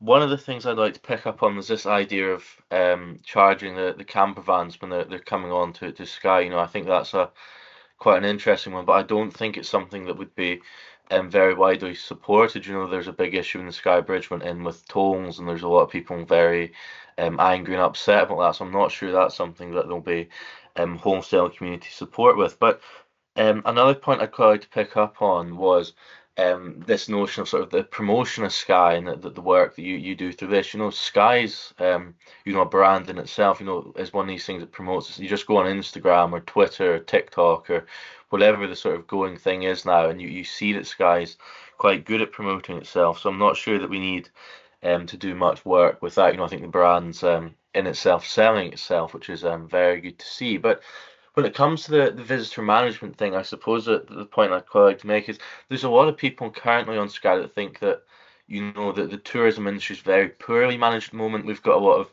antisocial behaviour. We've got a lot of social issues caused by over-tourism. I think that's something we've got to really focus on to make sure that the tourism is sustainable. You know, there's no point in bringing more and more and more. What we need to look at is high-value tourism and how we grow that high-value sector to provide the sort of best outcomes for visitors, but also for the people that live here on the island, because, you know, we can't just keep welcoming more and more people if the infrastructure is not there to keep up with it. Okay, Councillor Miller. Thank you, Chairman. I think there's something wrong with the screen just now. Is your Simon? Is your sharing thing still on or something? It's a bit. Yeah, it is. Sorry. That's better. That's better. That's better.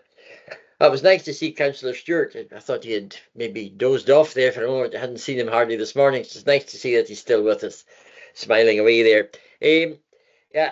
Thank you for the presentation. It was, I think, very, very interesting indeed. I certainly welcome your stance on the visitor levy. I've raised it a couple of times at council as well, and raise it as often as I can, to be honest. And having had a few convictions for the bridge campaign over many years ago now, I certainly not keen on the toll idea. But the visitor levy, to me, the government have missed a huge trick here, and I am disappointed that they don't seem to be listening to people who are very keen on having the visitor levy, including camper vans and motorhomes. I've spoken to the council officials out of committee, because I did raise it at committee probably about a year ago or so now, maybe slightly longer. And the idea of the number plate recognition cameras is something that I was told could be quite easily implemented, not only at the bridge, but as you mentioned, Simon, the other exit and entry points to Skye. It could be very easily managed, quite easily managed. How it is managed is another story. Whether it was, as you suggest on your slide, the DMO or the council itself, or somebody would need to manage that, and I would certainly hope that they will listen, because we had a figure last year quoted from our countryside rangers for, I think it was for 3 months, and it was certainly over 3,000 motorhomes parked where they shouldn't be parked. If you Oh, sorry, out with campsites is maybe a better way of putting it. So we really need to forcibly somehow persuade the government that these motorhomes, camper vans are included in any visitor levy. And for example, for Skye and Raasay, we have the perfect scenario here. I mean, I know people were against Skye and Raasay becoming a national park, but we have an area that could be easily controlled. We could access the visitor levy. We could manage it. We could spend it here on Skye quite easily to improve our infrastructure. And my question, I suppose, was for you as well. Perhaps would you see the visitor levy as perhaps being a way of helping to invest money into the DMO? Because I think that would be quite important, because at the moment, you've said yourself, you're under financial pressure. So that might be an opportunity to have some percentage of that visitor levy spent to or invested in keeping our DMO as active as you have been in the past. And I'd just like to also say I really am going to was quite astonished at the work that you were doing, especially up at the Kerrang, etc., which I didn't realise that you guys were involved in that, and I apologise for my ignorance in that, but I think that it's a huge benefit to that particular part of Skye. The number of people that go up there, it's incredible, and it just will get busier. So thank you for your presentation, and I'll certainly be supporting all your efforts to have the motorhomes, camper vans, and the visitor levy included in the visitor levy. And I would be happy to have a chat with you anytime about how we can push this forward to have the vehicle recognition there and getting their money here for Skye. I'm not really supportive of a Highland wide fund, though some of my colleagues are within the council. But I think here in Skye and Raasay, we have an opportunity to maximise the benefits of any visitor transit levy. Thank you. Councillor Monroe. Thank you, Chair. Chair, my apologies. It's remiss of me not to make a transparency statement as previously a director of Skye Connect 2023 up until spring of 2024. So much of this was familiar to me, but thank you, Simon. Really useful to have it presented like that. And it's important these sort of groups like Skye Connect can come to area committee and share the work and such like. I endorse Councillor Miller's comments on camper vans, and their absence from the visitor levy is to be regretted greatly.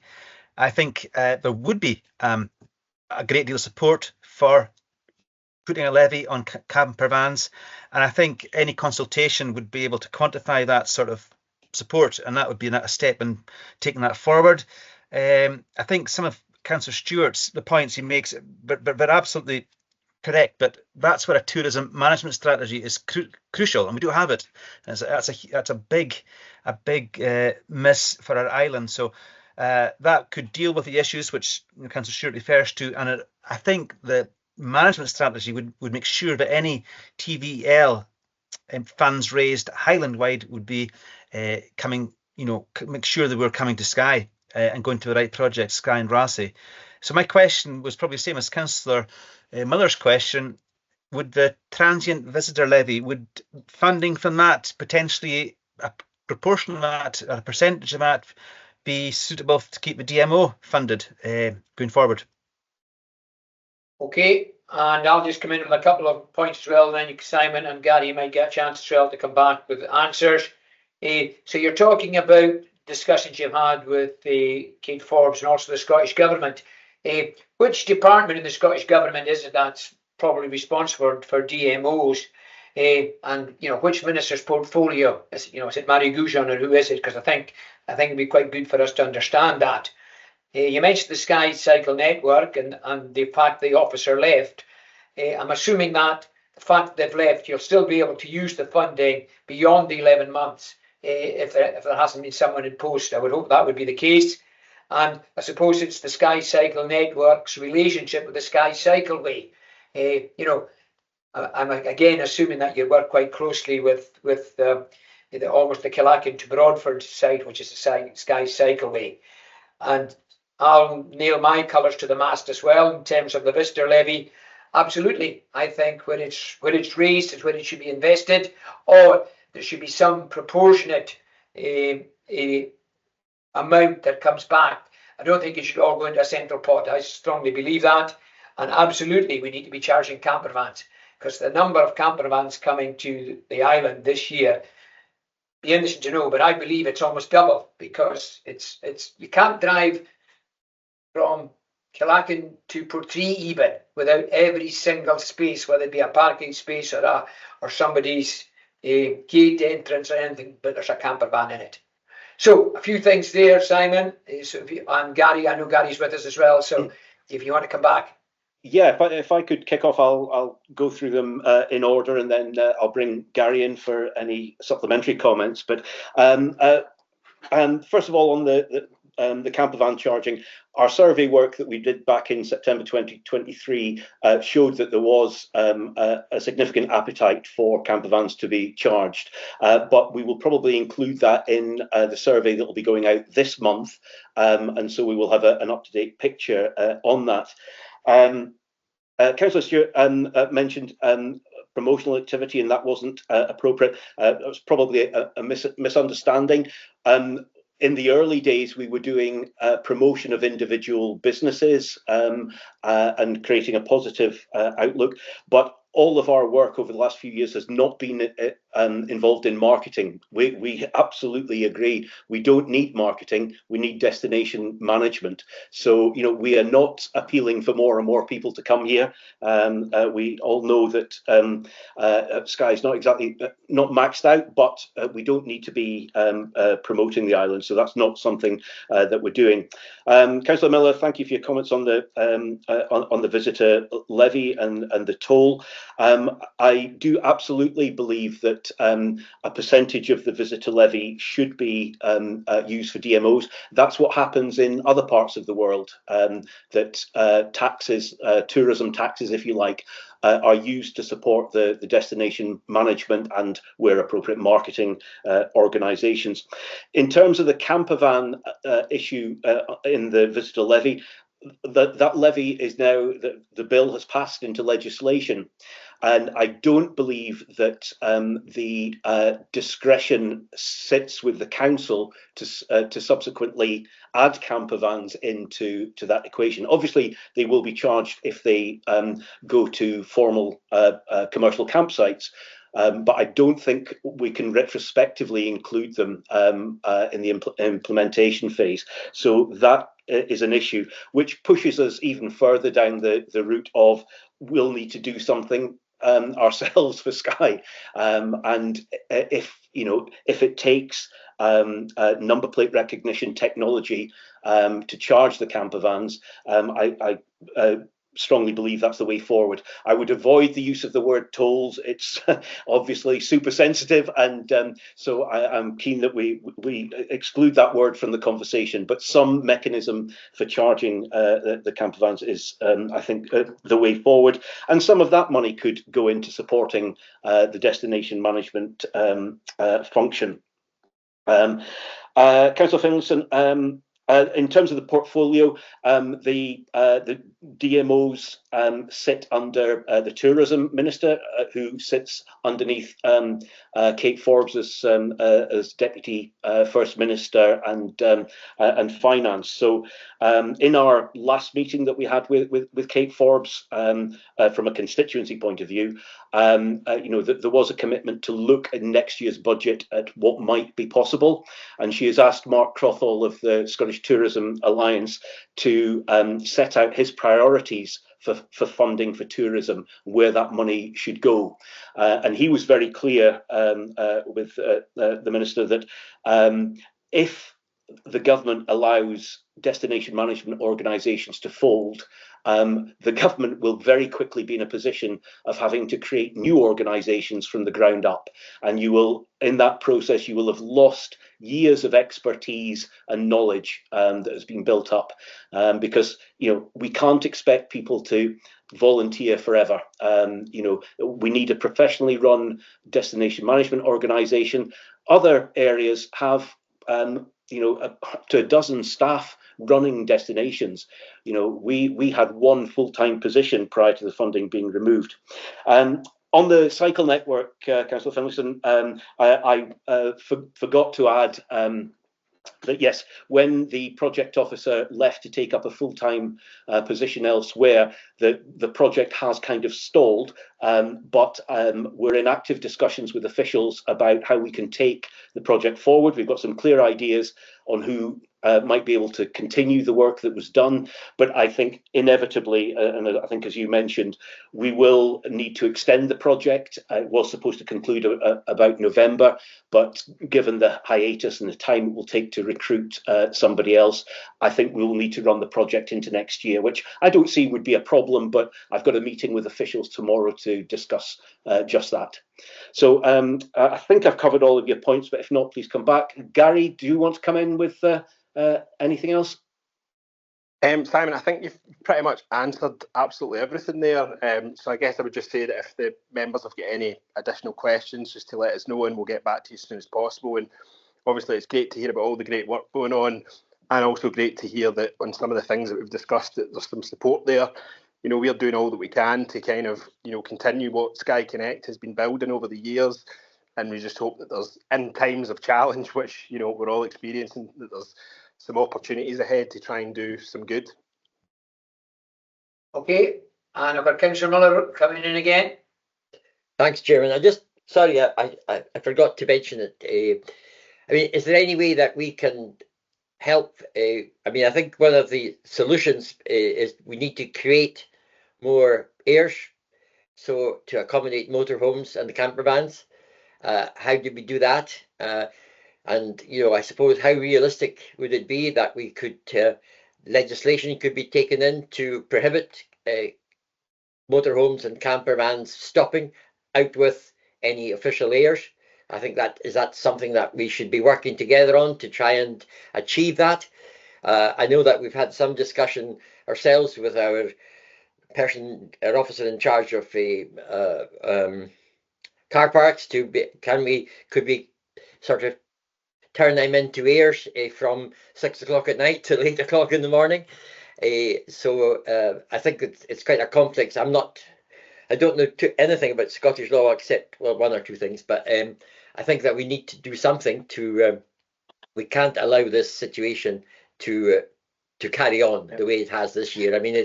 It's quite scary driving from Portree to Brodford or up round the North End to see virtually every lay-by, every passing place occupied by these motorhomes and camper vans. And we have to, obviously, because my sister has a motorhome and she's quite adamant that there's a big difference between a motorhome and a camper van.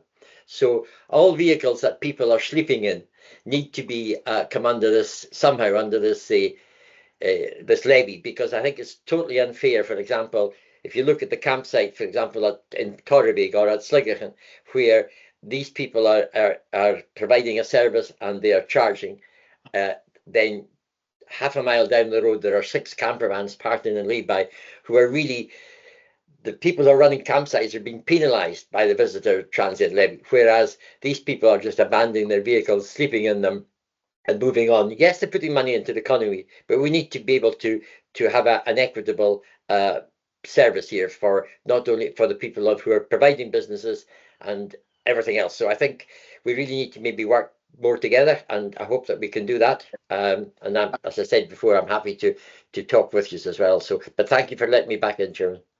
Absolutely. Simon, can I say something quickly?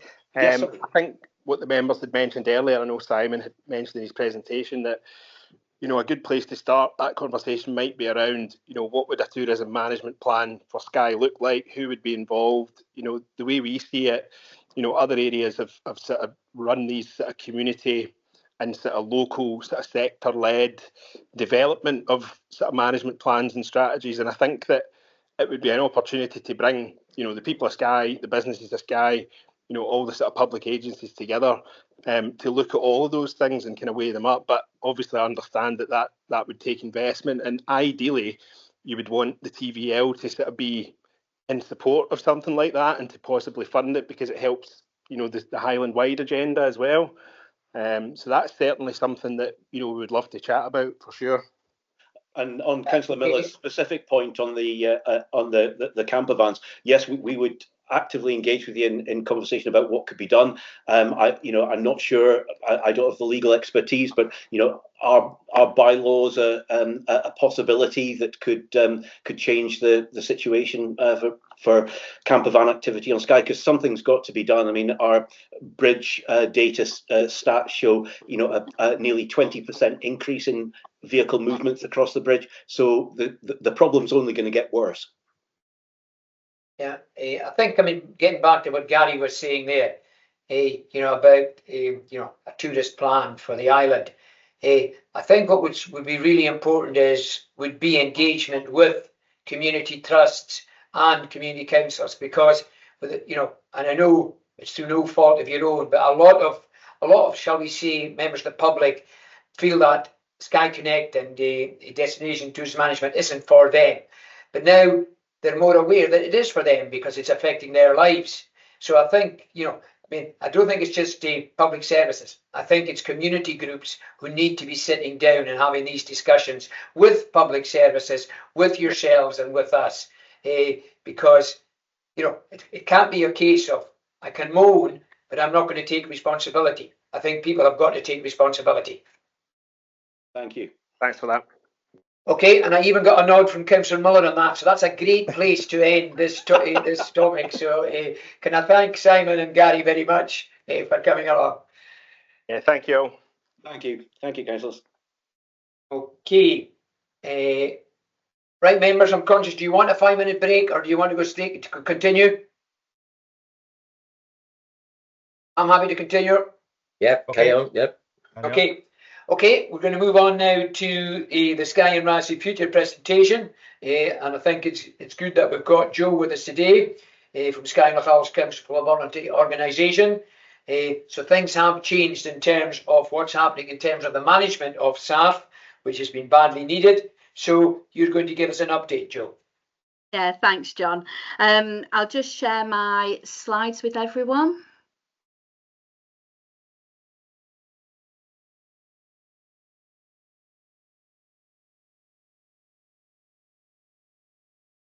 Okay, yeah, we're seeing that. Yeah, okay. So thank you for inviting me along. I'm Joanne Ford. I'm the Chief Officer for Skye and Raasay Council for Voluntary Organisations, and we're a community development organisation, and we deliver third sector support services on behalf of the Highland third sector interface in the area. So the Empower Skye and Raasay programme is a 3-year programme that we're running that will develop more opportunities for community participation, increase community resilience, improve third sector sustainable growth, enhance health, wellbeing and welfare outcomes, and develop innovation and knowledge sharing. We'll do this through the delivery of 2 projects, the first of which is the management of the Skye and Raasay Future Plan, which establishes SLCVO as the supporting body for the SARF board, and the Skye and Raasay Health, Wellbeing and Welfare Collaboration. And that's a 3-year programme of bringing together third sector groups and the public sector, looking at health, wellbeing and welfare in the area. The funding for year 1 of this project, the programme, is from the UK Shared Prosperity Fund, our unrestricted reserves, which are through the Highland Third Sector Interface Core Grant, and the Highland Council Community Regeneration Fund. Funding for years 2 and 3 will come from our unrestricted reserves and also other funders depending on year 1 findings. So the management of the Skye and Raasay Future Plan, as you all know, it's an area place plan that defines the shared values, ambitions and priorities of the area. Established in 2021, there was a number of consultations with the community and third sector organisations, development trusts, and they developed a delivery programme looking at this. It's overseen by a project board, and that's been made up of representatives from the public and third sectors. For the next 3 years, Skye and Raasay CVO, we're going to support the project board to manage and advance the delivery programme. revitalise relationships amongst stakeholders, and facilitate community and third sector engagement and participation. The way we're going to do that in year one, we're going to establish the foundation for moving forward for years 2 and 3. So the first thing we're going to do is establish strategies and procedures to improve the management. That means we're going to set up a schedule of activities for the next 3 years. We're going to develop an engagement and communication strategy and a monitoring and feedback process for the SAF delivery programme. We're going to review the SAF delivery programme. As I said, established in 2021, there were 94 projects and initiatives identified in the delivery programme, and these now need to be updated. So we're going to undertake quite a large undertaking of looking at contacting the 94 different organisations to see where exactly all these projects are. We're going to ascertain the outcomes of need of additional focus, because the delivery programme covers a whole range of people, place and prosperity. And there's obviously going to be new programmes, new initiatives that are out there now that cover that. And we're going to identify new projects that need to be included in the delivery programme. We're going to facilitate the SAF project board meetings, and that will continue into years 2 and 3. So the timeline for this is we've established the project resources and governance. That's where our funding comes into play. So we've got dedicated resources for the SAF plan now, and the governance will be through my board of directors. We're going to establish and maintain a process for sharing information to third sector groups, and we're looking for a handover from the Highland Council, hopefully by the end of this week. Once we've got that handover, we can establish the strategies and protocols, and we can take them to the SAF board on hopefully week commencing the 23rd of September. Then after we've done this, we will start work on the delivery programme's 94 projects to be updated. And again, we hope to have that work completed for the SAF board meeting in around about the 9th of December. And then moving forward from that, we'll look at the new projects and initiatives and where the gaps are. And hopefully that will be completed by the 14th of March for the board meeting on the 24th of March. So as you can see, that first year is very much about resetting where we're at and then looking forward to the future. And then hopefully years 2 and 3 will be, everything will be in play to just monitor it. The Skye and Raasay Health, Wellbeing and Welfare Collaboration is an initiative that's going to strengthen partnerships and hence health, wellbeing and welfare outcomes and foster innovation. What that basically means is getting the groups, the third sector groups and organisations who are delivering health, wellbeing and welfare services, we're all going to come together to work in collaboration with the public sector. It's led by SLCVO and it's on behalf of the members of the collaboration. And as I say, there are many third sector groups as part of this. We're committed to managing this for 3 years to enhance co-production, improve outcomes for families and children, and as well as individuals, and reinforce community resilience and support sustainable growth within that third sector. So the year one activities, we're going to first, we've got a dedicated resource, a part-time resource for 12 months, and we're going to map the third sector and all that activities in Skye and Raasay. And that's the whole of the third sector, from sports groups to health and wellbeing groups to advocacy groups. We're going to hopefully hold a health and wellbeing event in November, and we're going to have a profile published in January about the third sector. We've already previously published one in 2022, and this will be an update. Tied in with this, we'll be updating our community health and wellbeing directory, and again we hope to have that published in January as well next year. Alongside that work, we're going to be looking at the community health, wellbeing and welfare needs. And we're going to work with the collaboration groups and other third sector groups and people to identify, first of all, what a formal co-production platform can look like, and then what the needs are of the community. This all started, if I can just give you a wee bit of background, we started this probably in September 23 when we reviewed the Highland Health and Social Care Partnership strategic plan for adults. We involved 32 groups across Skye, Loch and Wester Ross, and we submitted our feedback to of that plan. And one of the key things to come out of it was that the third sector groups deliver critical services on the ground for people in social care. And what we needed was a coordinated and universal voice for all of these, because a lot of them worked as individuals in silos, because the funding tended to make that tended to put them in competition with each other. And this is to bring everyone together to improve the outcomes for the individual. And then we're looking at the connections to the wider community planning landscape. So it's how the objectives of national, regional and local plans, and plans like the SARF and Loch Ouch collaboration, all come together to improve the health, well-being and welfare of our community. And just to give you an overview of how that works, you can see there this like flowchart, and we've got the Highland Community Planning Partnership, which is all about looking at in addressing inequalities. But they focus on place, people, prosperity, everything that we've been talking about today. If you follow down that, we've got the Skye, Loch and Wester Ross Community Partnership, and that's how we deliver the outcomes and hopes on the ground. Underneath that, we've got the Skye and Raasay Future and the Loch Ouch collaboration, and you can see there that they're both supported by SLCVO. Then feeding into that, we have the third sector groups and community-led action plans and local place plans. These are all third sector community-led and driven, and again, they're all supported by SLCVO.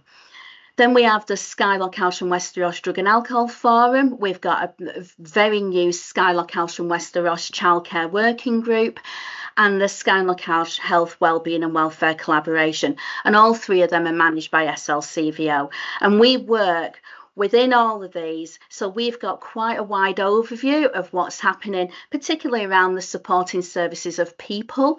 And so we're feeding into other programs such as the Whole Family Wellbeing Programme, the Armed Forces Covenant, and also the Skye, Loch and Wester Ross District Partnership, which is NHS Highland, and that's the Adult Services Strategic Plan.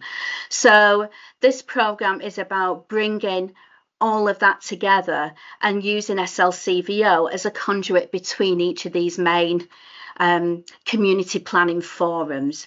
And so that we hopefully what we'll be able to do is bring a lot more information to each one of them, because we know what the other one's doing. So the people who sit on those boards will have a wider view of that community planning landscape. And that is a very quick presentation. I'm going to stop sharing now, and if there's any questions. Okay, Joe, thank you very much for that. It'd be good to get your presentation, because yeah, there's a lot of information in there and a lot of valuable information. In terms of the SARF, yeah, I think it absolutely needs to be reviewed and updated. As you say, some of these 94 projects have been completed or are nearly completed, so it needs to be a living document and a living approach. I'm delighted to hear that.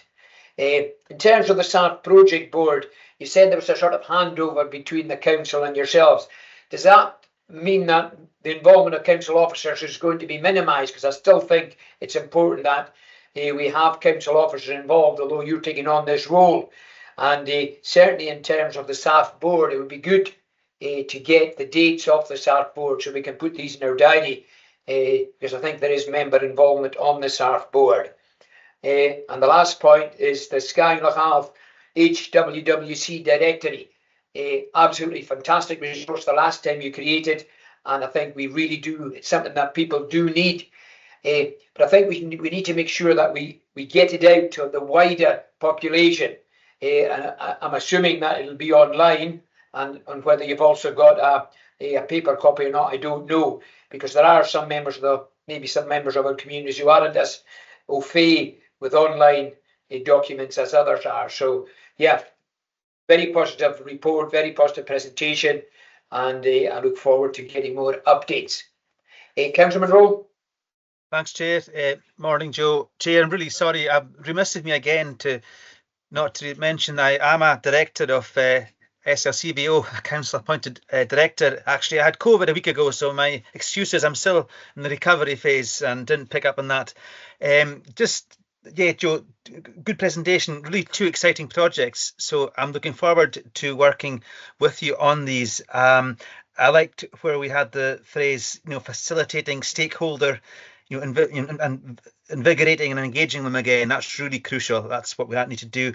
To reset and SARF again, that's almost what we need to do. And my question is the same as Councillor Finlayson's. We need Highland Council officers' involvement, the right amount of involvement, because they have that experience, that oversight too of what's going on. So thank you. Okay, I'm not seeing any hands, Joe, so if you want to come back with the input from myself and Councillor Monroe. Yeah, for the handover, we need basic things like the email list of the staff members and the contact details.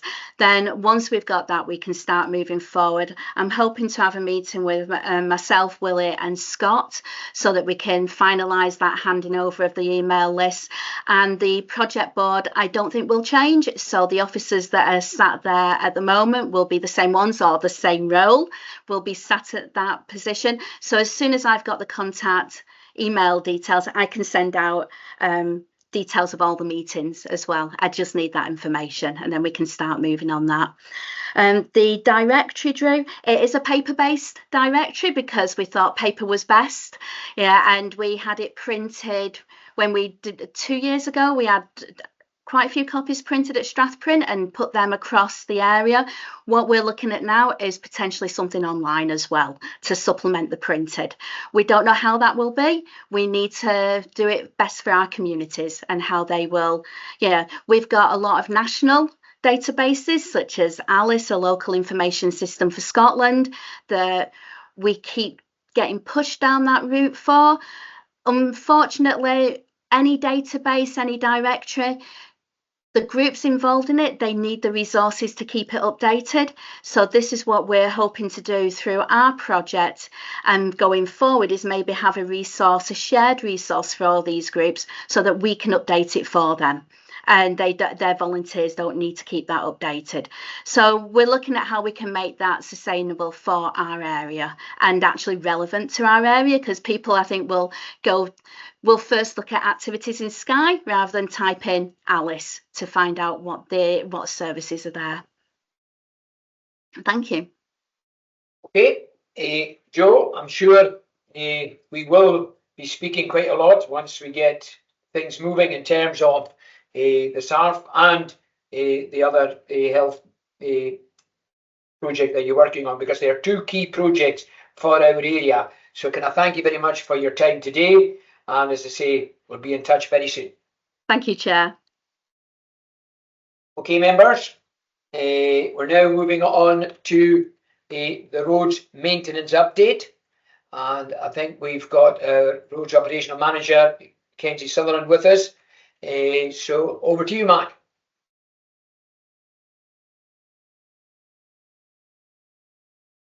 We're not hearing you, Mark.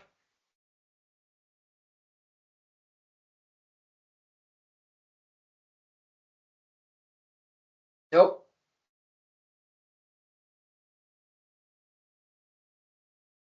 How about now?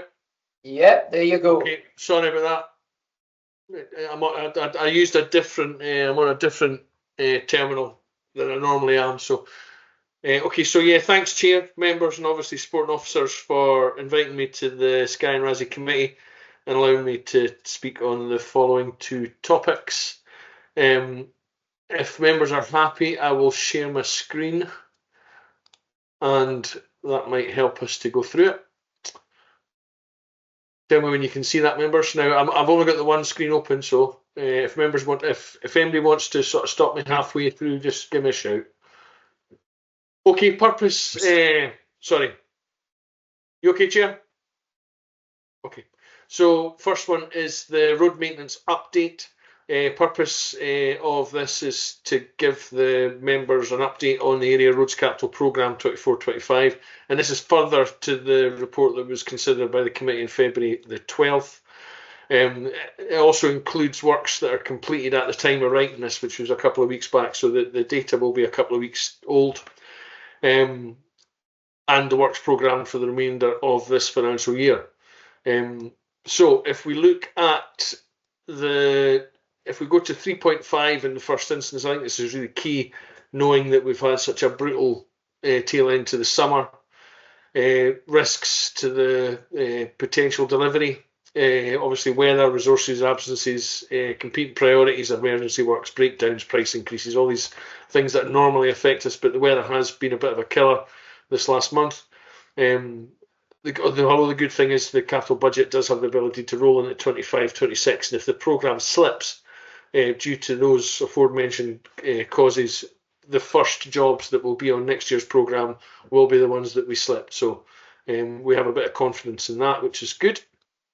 If we look at the 4.1, if we look at what was considered in that February committee, we were really basing it on the previous year's sort of normal allocation of 516. So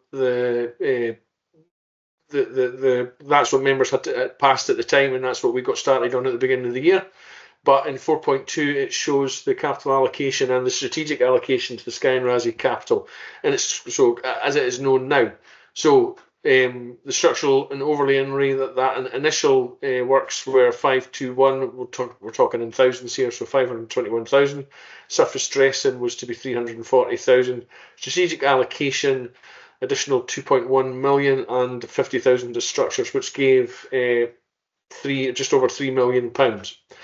So what's really going to be important here to consider is the appendices, or the appendices, yeah, plural, that we're talking about. And if we go to Appendix 1, you can sort of get a gauge and measure the difference that additional capital funding has meant to the area.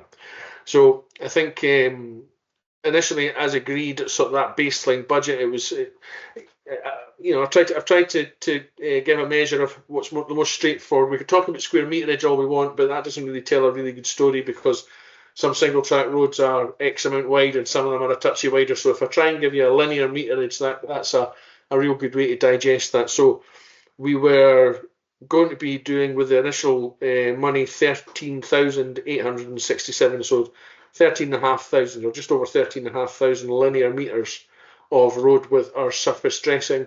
But the additional capital that was found and allocated to Skye meant we could do an additional 25,500. So it took us to just short of 40,000, which is a threefold increase in what we had initially been proposing to do for you. So you can see it's made a real marked improvement. Surface dressing is, of course, really one of the unsung heroes and one of the most important things during the lifespan of a road, and the fact that it protects any surfacing that you've put down, waterproofs the road, extends the life by 5-10 years. There's no structural element to it, but the structural work has been done underneath it. And if we look at I'm sort of giving a whistle-stop tour here, but if we look at the surfacing that was completed before this was written, I've got in down the right hand side here, it's only in green because this was works that had been completed at the time. So the sort of the classification of it, so if it's the CTTE is obviously committee, that was what was agreed at committee, and everything else was additional capital that was found and put to it. So that had been completed at the time of writing this report. So there has been other works done since then, but if we'll say surface and programmed, you'll see down the right hand side what's really important here is the additional capital. So all the additional capital jobs that we hope to deliver within this financial year is quite transformational, really, the money that's been given. The over and above these additional so if we think of the Road Scotland Act and we think about what we do with our capital money is to maintain and to manage the roads and try and do that and keep it in a steady state. There are, of course, real pinch points and real difficult sections within Skye that are needing additional funding, and we have applied, and members will know this, so I'm sort of touching on something you know about, to the Islands Infrastructure Fund, specifically in this instance for the Clagan Road, the Glen Brittle Road, and the Neast Point Road. Now, I see those names as the destination point or the end point of that road. It doesn't just affect Neast Point, Fairy Pools and Clagan, it affects the roads that lead up to that. So We are, so that would be a sort of departure from this update, is to say that we are applying for additional funding for those areas. It's for members to note this one, but I welcome any questions or any comments members have got on this. And if I've whistle stopped it too quickly, please tell me, and I'll go back and touch upon anything else that you're concerned about. Okay, Mark, thank you very much for that. Members have access to the reports, and as do the public, because they're on the Highland Council website. So anyone interested in looking at the report in more detail can do that. Can I just pick up on a couple of things? And I think what's really important to remind everyone about is the fact that had we not lobbied for this additionality from the strategic allocation, all we would have had to spend was just over $500,000. And as it is, we're now over 3 million. Now, we know that previously someone said it'll take 26 million to sort the roads in Skye. But at the same time, 3 million is an awful lot more than $500,000. So I think it's credit to members that we've been able to get that money, and also credit to your team, Mark, that you've been able to work out where that money is best spent. In terms of the island's infrastructure, the application which we've got in, and again, you mentioned, that's about Glenbrittle, Neast and Claggan. Again, I think it's important that we recognise that this is a further additionality, but that local members are also putting in some of their own disaggregated budget, so that we're going to have an additional $500,000 to spend on these tourist destinations. And I just hope that the Scottish Government, in their wisdom, support our island's infrastructure application, because this is money that we haven't got in any other budget. Because as we all know, these roads are busy, they are important, but so are all the roads to our lifeline communities right across the island. So this additionality to do Glenbrittle, Neast and Claggan will be very welcome. And my final point is, you mentioned the tail end of the summer. I don't think we've had a summer. So I suppose the roads team should be congratulated that they've managed to do what they have done in terms of the terrible weather that we've had. And if it means that things will take a bit longer but are still done properly, I think the members of the public will appreciate that. So thank you. Councillor Miller. Thanks very much, Chairman. Thank you very much, Mac, for your report. I'm not going to say much more, really, to be honest. We've had probably one of the worst summers in memory here in Skye this year, and I think all I would say is that congratulate to the men who have been out there doing their best in these conditions. I would also maybe say that obviously communities throughout Skye and Raasay are concerned about the roads failing, the infrastructure failing, but I think as the chairman has just said, the additional money that the administration have found for places such as Skye has been a fantastic thing to get, because you have £500,000, as we all knew last year or the year before even, £500,000 doesn't go very far nowadays, whereas this additional money up to 3 million has made a difference and will make a difference. And I'm sure, as the chairman said, and we will be actively trying to encourage to get more money, or the same money again next year, because we need to try and get the road surfaces, the road infrastructure up to an acceptable level throughout the whole of our ward here. So I just think, finally, just well done to the team. I know they're working in some horrific conditions, but they'll have the support of myself and the other members in the efforts that they do to try and get our roads back to an acceptable standard. And I know that you've committed, Chairman, you've committed the support of the members, but also, Mac, I think you've committed to visit as many of the community councils as you can to give them sort of the direct information affecting their particular areas, and that I know has been welcomed by the community council. So thank you very much for your efforts and your report. Okay, thank you, Councillor Miller. Councillor Monroe. Thanks, Chair. Mark, thank you for the report. I think really, the paper here shows the need, but it shows also what we're able to do with this extra money. And just maybe commend you and your officers what they've achieved so far this year in such poor weather. I think maybe to be slightly parochial, probably some people on the A855 and the single track section, they might feel that we're a bit of a poor relation in many ways, but I'm seeing seeing there are 2 sections in the programme for the months ahead. I've seen the road being swept in Kilmallogue in the last few days in preparation for surfacing there. So that's very welcome, Mac. And just as Councillor Miller says, we're supporting you and your officers and hoping for a good spell of weather right into early winter. So thank you. Okay, Mark, is there any comment you want to make? I don't think there's any questions, but I think it was just a recognition of the terrible summer we've had, but also the importance of this additionality to try and make sure that we keep improving.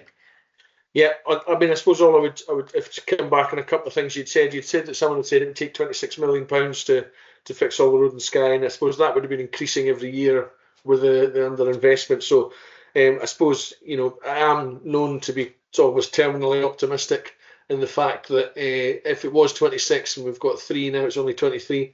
So that's, but I don't know where those figures came from, but I think that this summer has been incredibly difficult. The guys have done some some real difficult jobs in difficult conditions.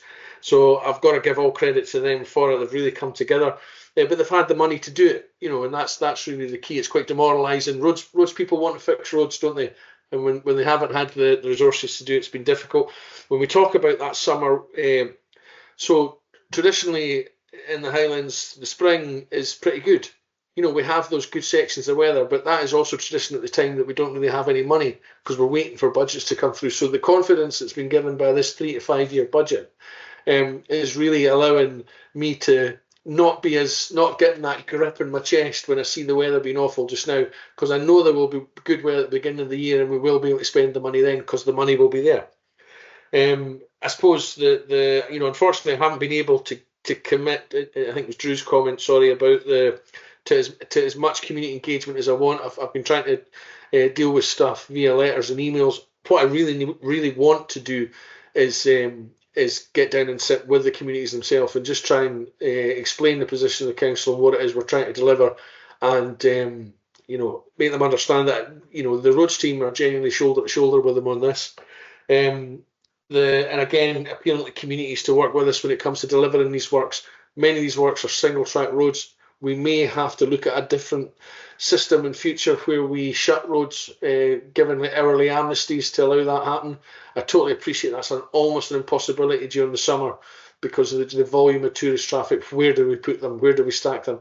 But that's something that we're talking about and developing right now, how we actually deliver our single track works so it's safe and we can make the best of it. If you maybe appreciate if we stop traffic for 15 minutes and then we let them run for another sort of 35-40 minutes to clear, we're losing an awful lot of production time, and that money comes out of the job ultimately. So I'm trying to look at a way to get best value for those communities as well. So I appeal to their better nature when it comes to the delays that these works will undoubtedly give. But that's me. I was just really responding to members on it. So. Okay, thanks, Mark. And the next item is also from yourself. It's a winter service plan for 24-25. So I'll just go straight back to you. Yeah, great stuff. So once again, members, thanks for letting me give me the opportunity to run through this. It's a bit of an old friend, this one, for everybody, isn't it? The winter service plan, but there are changes that are made from time to time. Let me just go down a little bit, sorry. So, bear with me. Let me just shut this door. I'm in a roads office, so it's never quiet. So the winter service is provided from the following depots. Obviously, nothing's changed there. Portree depot in Broadford. In actual fact, with a hat tip, more than a hat tip towards Sconsor as well. There being a big salt store about to be erected there. The route types, and this is really important, route types, lengths and percentages of what we have on Skye. Primary routes are treated first, and that's the categorisation of primary routes is well documented. I can go through it if you want, but really what it means is that what is at the end of that road, how many the classification, was it A class? Is it some primary routes will be B class, but it's because there's large like schools at the end of it or ferries at the end of it. That would be a strategic route. Secondary routes are as you would imagine, B class and C class, and then other routes are usually U class and residential. So there will be a slight difference to this. Again, a departure from this report is that there will be some roads adopted this year that were constructed over the previous few years, but they would appear in the other routes. We obviously our commitment to doing the primaries is 100%. We resource permitting, as we by the time you get down to the other routes, they're later on in the day. If it's going to be a particularly nasty one, it's very unlikely that we would normally treat the secondary or other, but if we know it's going to be awful, we would go and put a pre-treatment out, and it's not unknown for that to happen. We're not abandoning those other routes, is all I'm saying. The forecast and decision making has come centrally for a long time. They're good forecasts. I have no complaints with that at all. What has changed slightly in the fact that we had a foreman in the Broadford depot. The foremen were typically not driving gritters because they were managing it. So I've changed the structure of that slightly. So we've got one, I like to call him a super foreman. I won't mention him by name, but his role has changed dramatically since I came along, and he's looking after both those depots. And the reason for that is it will free up an additional driver in Broadford to take the pressure off the south end of the island. Not only will it take the pressure off the south end of the island, but previously a Sconser quarry operative who thankfully for years has helped out the winter maintenance won't have to go south. They can assist in the north end, so that'll take the pressure off the north end of the island as well. Portree Amenities have always given a couple of operatives there which has assisted with maintenance duties, and there's many times we couldn't do it without them, so I thank them for that as well. Standby system in place, nothing has changed. The driver rota is being developed right now by the roads officer and the foreman, and it will come to me in draft form to go through to make sure we're not exceeding drivers' hours. Drivers' hours are obviously something that we really have to watch for. That coupled with the working time is a tricky thing to try and manage with the amount of people that we have. This section here talks about the vehicles that we have that are dedicated to winter maintenance. In addition to this, which I didn't put in, and it's my error, is there are 3 telehandlers that are hired in as well. The footpath tractors are hired in, Fleet organise them for us, and we have, as I say, 4 dedicated 4x4s and 3 additional vehicles. When we talk about the amount of distance that the vehicles travel, 50 kilometres of primary secondary routes followed by 50 kilometres of other routes, doesn't sound very much. Trust me, I was a gritter driver for a long time. If half of that you're sliding sideways, it's a long way. Operations start at 6 o'clock in the morning, so there's no change to that. Men are obviously out before that doing their walk around checks of the lorries. I think that's about it, unless any members have anything specific that they want to talk to me about. Okay, thanks, Mark. I think something we tend to hear every year, it's really about the salt piles in some of our rural areas. Lots of communities, I mean, when we can get it done early and get it out early, I think that does make a difference. And it does enable communities to almost help themselves. And I think, as you've said, there does need to be a recognition of the priority list, if you like, of why and how roads are treated. But if we can make sure that our salt piles out early, I think that takes the pressure off some of our workforce and also empower some of our communities. So you mean salt heaps at the side of the road on the bad snaps? Yeah, of course, that always happens in advance. I apologise, I omitted that from it. But I think over and above that as well, I'm increasingly encouraged by community engagement and community participation in these things. And I'm always really happy to work with any communities. There was, the last few years, there's been some real good works putting grit bins in local areas, anywhere that there's, we look really favourably at where we obviously have to think about how we're going to fill that salt bin, so if it's at the top of a very particularly bad hill, that's quite a tricky one for us to try and fill at a later date, so we wouldn't want to put something there that we couldn't manage, but yeah, absolutely. Okay, thanks for that. And maybe maybe it's worth considering. I mean, I certainly know in some communities where there is difficulty filling them, you know, community members, could they turn up with their trailer and take it and fill up the bin themselves? It might be something that's worth looking at as well, because we want to look at community engagement and community empowerment. Happy to look at it. I suppose I need a little bit of structure in there, and the fact that that it is a resource. It's not a cheap thing. So, you know, it used to be really quite a cheap thing. It used to get, you know, spread akimbo all over the place, but the price is going up and up and up on it. So I have to sort of really satisfy myself that I know that the community group is going to be capable of doing it, and is it going on the public road, you know? Absolutely. Yeah. Okay, Councillor Monroe. Thanks, thanks, Mac, again. John, you're absolutely right. Salt piles out early is crucial. And I think, to be fair, just hold our hands up, I think the last 2 winters, we haven't done that well. I think, just to be fair too, we've probably been caught out by a mild November than a very cold or winter coming in really quickly. So, you know, Timia's distribution of salt piles in the right places is important. Just a comment, I mean, 4 winters I've been an elected member, there's been times when I've had to ask for support for a particular community member, and the officers who've responded have been fantastic, and the men who go out and let people get to hospital appointment or to let carers reach them, it's been just outstanding. What I would say, Mac, is that there was an incident earlier this winter, February time, and there was probably a situation where somebody couldn't get towards you know, a home where they'd care duties to carry out, and there was quite a bit of back and forward. And I think if we could perhaps find a way of just finding out needs from our community nurses, our care workers, and maybe I know you can't deviate too much or at all really from this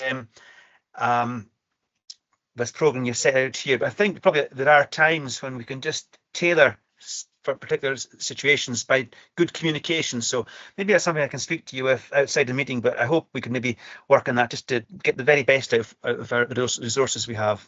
Thank you. 100%. Just to touch upon that, so partnership working is key in all these things, isn't it? And I'm really keen to have those meetings with NHS or any sort of private care provider, whoever it is that's doing it. And you know, we're human beings and we want to try and flex as much as we can. Nobody wants anybody to be stuck or not to be able to get their health visit. So we just have to try and think about how we do that. And many times we can do it within the policy. Sometimes it's just a change of timing. But if we can, you know, that partnership working agreement, happy to sit in if you want to chair or I'll chair, and we'll sit and we'll get these partners to the table and we'll talk about what it is that they want. But I have to also, you know, caveat that by saying, obviously, that I have to watch the budget and I have to keep to the policy as well, you know. So. Okay, Councillor Mullin. Thank you, Chair. Thank you again, Mac, for this report. Just a couple of points, I suppose. There's always concern every winter for the last long time about the routes which are classed as primary, which are classed as secondary, etc., etc.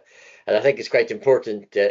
I hope that with the leaflet that's being printed for each operational area, that it'll be clear to people that why the routes are getting gritted at certain times. There's always, every winter, as long as I've been on the council, there's been always people concerned, oh, why isn't, you know, children going to school, for example, why aren't the school routes gritted? And I know why. So I think it's maybe useful. I hope in this new winter service leaflet it's made quite clear why the routes are chosen priority-wise, primary, etc. The issue I was going to just mention quickly is a pavement gritting, and I hope that members of the public will be reassured that we will be doing as best we can, because I know we don't often get a lot of snow nowadays, but we had 2 falls last winter, and quite often, certainly round about Portree where I am, the pavements were not being able to be cleared because of the pressure your workforce was under. So I hope that maybe that can be maybe enhanced this year. I would have to mention the salt bins that have been put out. They've been left in location, certainly in lots of the areas I've driven around this summer. and that's very welcome. The bins are left out there. They've been secured. Most of them have been secured so that the salt doesn't deteriorate because of the amount of rain we've had. And I think that is to be welcomed, and I think it was good thinking. And I would have to thank one of your officers there for ensuring that these bins were secured so that the salt is okay for use this year. The other issue, though, I would like to ask Mac, is that some regard is taken to all the payments going through Broadford, Portree and Duig, which are trunk roads, and there always seems to be a delay between the trunk road pavements getting gritted and the council going to do that, because I believe that there has to be some agreement set up. So could I just ask that this year perhaps that all that is done with as quickly as possible, so that these communities, the people who use these pavements, can do that safely without having to write to us, maybe to ask for help, that there's some work done before the winter sets in properly. So thank you, Chairman. So as you would expect, Drew, that I wouldn't comment on Bear's delivery of service, but I will say that of course I will work with Bear wherever I can to assist the communities. I'm not sure what previous conversations has been had. As members know, this is my second committee. The first committee I was in, I was like a day and a half on the job, so I wasn't as well informed as I could have been. Hopefully I'm better this time. Better, don't know if it's better is the right word, but I will of course discuss with Bear. Bear have the same issue as us, I'm sure, with the difficulty in resourcing and manpower. I'll talk, if we're talking, about footpaths. So we'll talk about salt piles first, because that's the first thing I've written down. So salt piles, both Callum and Drew had mentioned. The difficulty with salt piles is it's a real game of poker. So you're sitting waiting, and you don't want to put salt piles out when it's pouring with rain, because you just lose them and it just all pours down the drain, causes untold damage. So we have to. It's a real difficult one, unless you're putting them out in salt bins at the side of the road, which we have done in certain instances. But again, that's a bigger resource. It's not quite so easy to manage and to fill. You can't just back a gritter up and put a wee pile there. So it is a real tricky one. Some things we get it wrong, so I apologise for that. The salt bins, yeah, absolutely securing them is key. I'm not sure which officer it was that did it, but whoever it was, well done. To stop the water ingress, because it just destroys it, doesn't it? Salt just leaches out and you end up with just whatever material's left. When footpaths are covered in snow, really quickly, it only takes a few people passing for the snow to become packed and it's like ice. There is a point at which that almost no amount of salt is going to make any difference, and what we need is traffic. We need people. That's how salt works on the road, with the agitation and the breaking up of it. As you know, the salt just lowers the temperature, the freezing point temperature. Sorry. But without the traffic, really what you do is, when the temperature raises, I think I'm sure John will tell me, is it above 4 degrees? It starts to turn to liquid, but then as it drops again, you now have ice there. So unless you have people walking about in it, and this is the real problem that we have in some of the remote footpaths, is that you could put an inch of salt on it, wouldn't make any difference at all, because the temperatures aren't right. That doesn't mean to say that we don't do it and we won't continue to try and doing something about it, but it's a real difficult one to solve that. Okay, any other comments, members? Okay, Mac, so we're asked to approve the winter service plan for 24-25 for the Skye and Raasay area. Are we happy to do that, members? Happy to do that, Chairman. Okay, thank you, Mac. We'll see you around in our local communities, I'm sure, soon. Indeed, take care. Bye-bye. Bye-bye.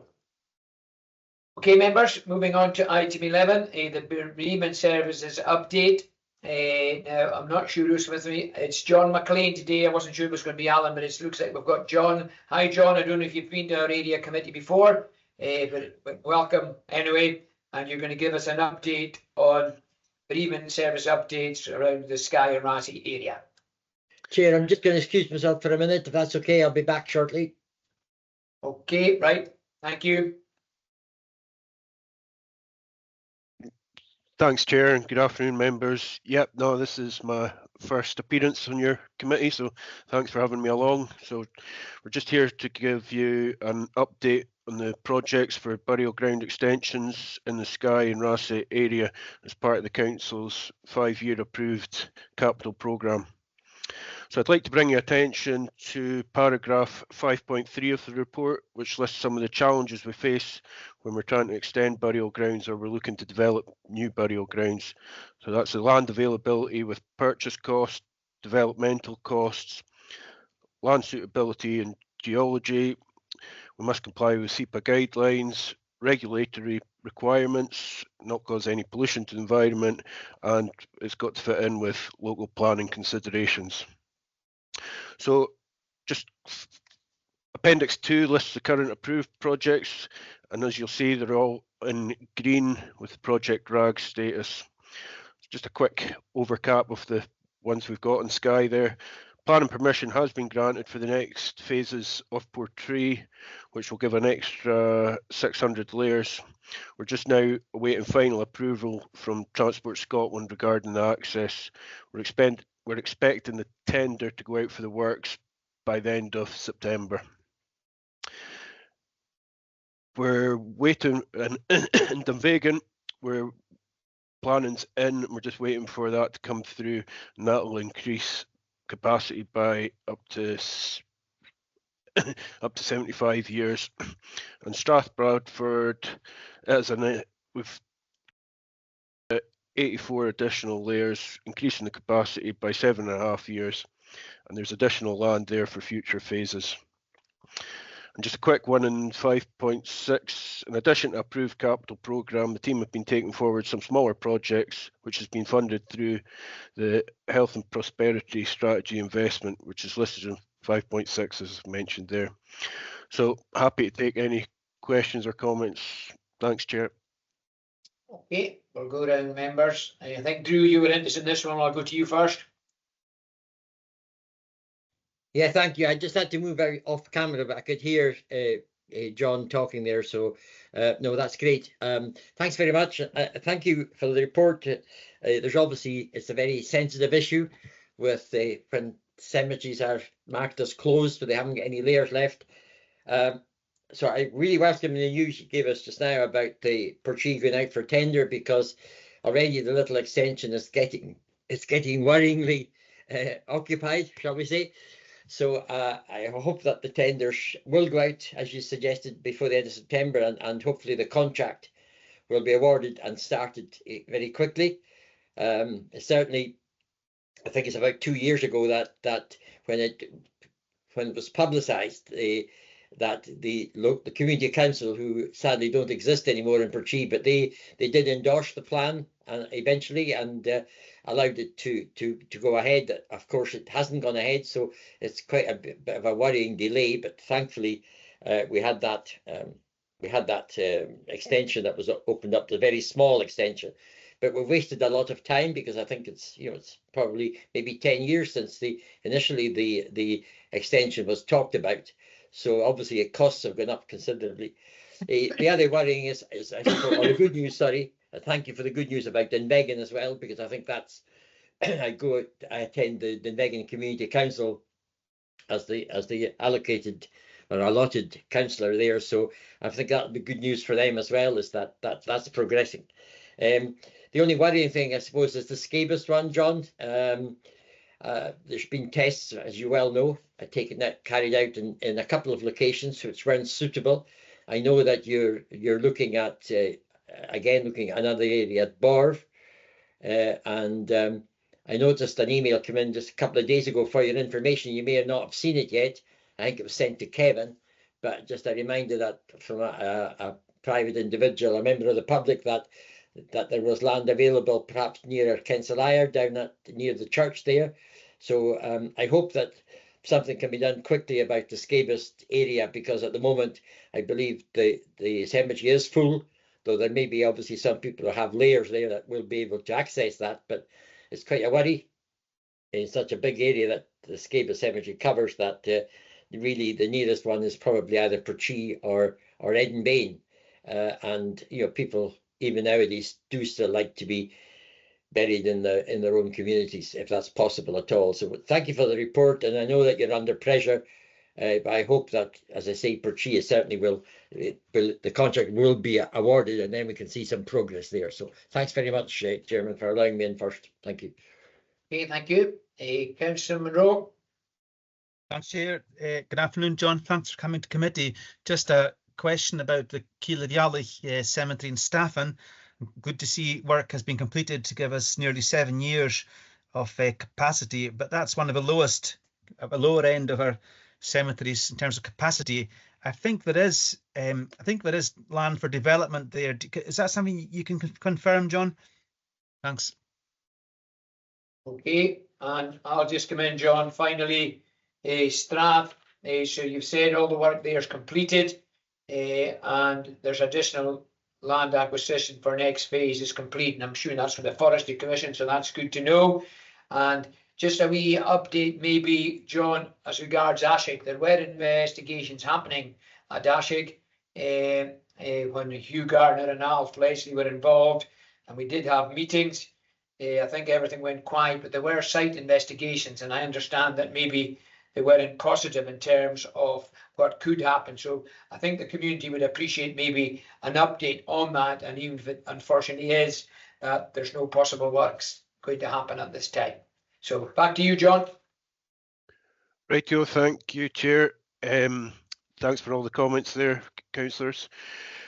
Yep, Skabos, Borv, we are looking at the areas around just exactly what you were talking there. Councillor Miller, we're just trying to arrange with the local officer time to do some more tests in the areas. He's obviously been up to his neck in it with just the grass cutting and everything at the moment, but we're in conversation with Kevin, so we'll hopefully have an update for that. And the and Sila Blair, it's up to, we've just got under 7 years capacity there, so we will be, it's out with the 5-year programme, and I was just checking up there that we'd increased it, but anything that's over the 5 years we are keeping an eye on. We're trying to look at, as I said, the first one there, the biggest challenge we have is finding the land. So if we can find land, we're quite happy. Well, it makes it a lot easier, obviously, to increase. So it's certainly on the radar, and we can update you on that as we move forward. And again, similar with Ashig there, Councillor Finlayson, we at the present, as far as I'm aware, there's no availability of land. But again, I'll need to come back to you on that just to fully confirm, if that's okay. Okay, John, thank you very much. I'm not seeing any other hands, so thank you very much for giving your time. It's good to see you at committee. Can we assume, John, it's you that we'll be seeing in future when we're discussing bereavement services in the area? Yes, it'll be myself, and we are looking to come back to committee sort of on an annual basis just to give you an update of what we're doing. Thank you very much, and we'll see you next time. Right, thanks for having us. Cheers. Okay, members, we're almost there. So we're moving on to item 13, ward discretionary budget, and we're invited to note the following ward discretionary funds that have been given, and they're listed in the report. But we've also got an additional item that refers to a ward discretionary budget allocation, and Willie will give us the update. Thank you, Chair. Good afternoon, members. Yeah, this is an application for ward discretionary funding from the Dunvegan Community Council. The project is a partnership between the 4 community councils in Skye, the Police Scotland, and it's led by the Dunvegan Community Council. The project aims to inform visitors to Skye about traffic management and visitor facilities. It involves installing signage on lampposts in targeted areas and managing a website with visitor information. The applicant is seeking £1,393.80. towards a total cost of £2,893.80. The project is already underway, and therefore it is currently classed as being retrospective, and it has to come to the area committee for members to consider. So today you've been asked to consider the application and whether you want to approve or otherwise. Thank you. Okay, members, given the importance of this, and I think we've seen the positive results, are we happy to approve? Happy to approve, Chairman. Okay. Happy to approve, Chair. And Councillor Stewart, did you want to come in with a comment? Yeah, I just want to say this is a really good project. I'm really glad to see that it's coming forward. But I also think something, because I know they've done something similar over in Barra to what they're doing here. And some of the comments that have arisen from that scheme is the real need to have passing place signs installed, because a lot of tourists don't actually understand what the passing places are, especially when they're not delineated by the sign. So I think, you know, we need to look at where we can get some funding in place to make sure that the passing places are adequately signed as well. Okay, Councillor Stewart, the good news is that Mark from the roads operational manager has now got a dedicated member of staff who's actually on passing places and passing place signs. We've got them in the store, and he's actively going to be putting them up from now right through the winter. So we have got a dedicated resource to carry out that work. But thanks for raising it. Okay, members. Thank you very much. It's been a long session, but I think it's been a worthwhile session. So thank you for your time, and we'll see you all in the afternoon. Thank you, Chair. Thank you, Chairman. Thank you. Good Thank job. you, officers. Cheerio. Good job. Thank you. Cheerio.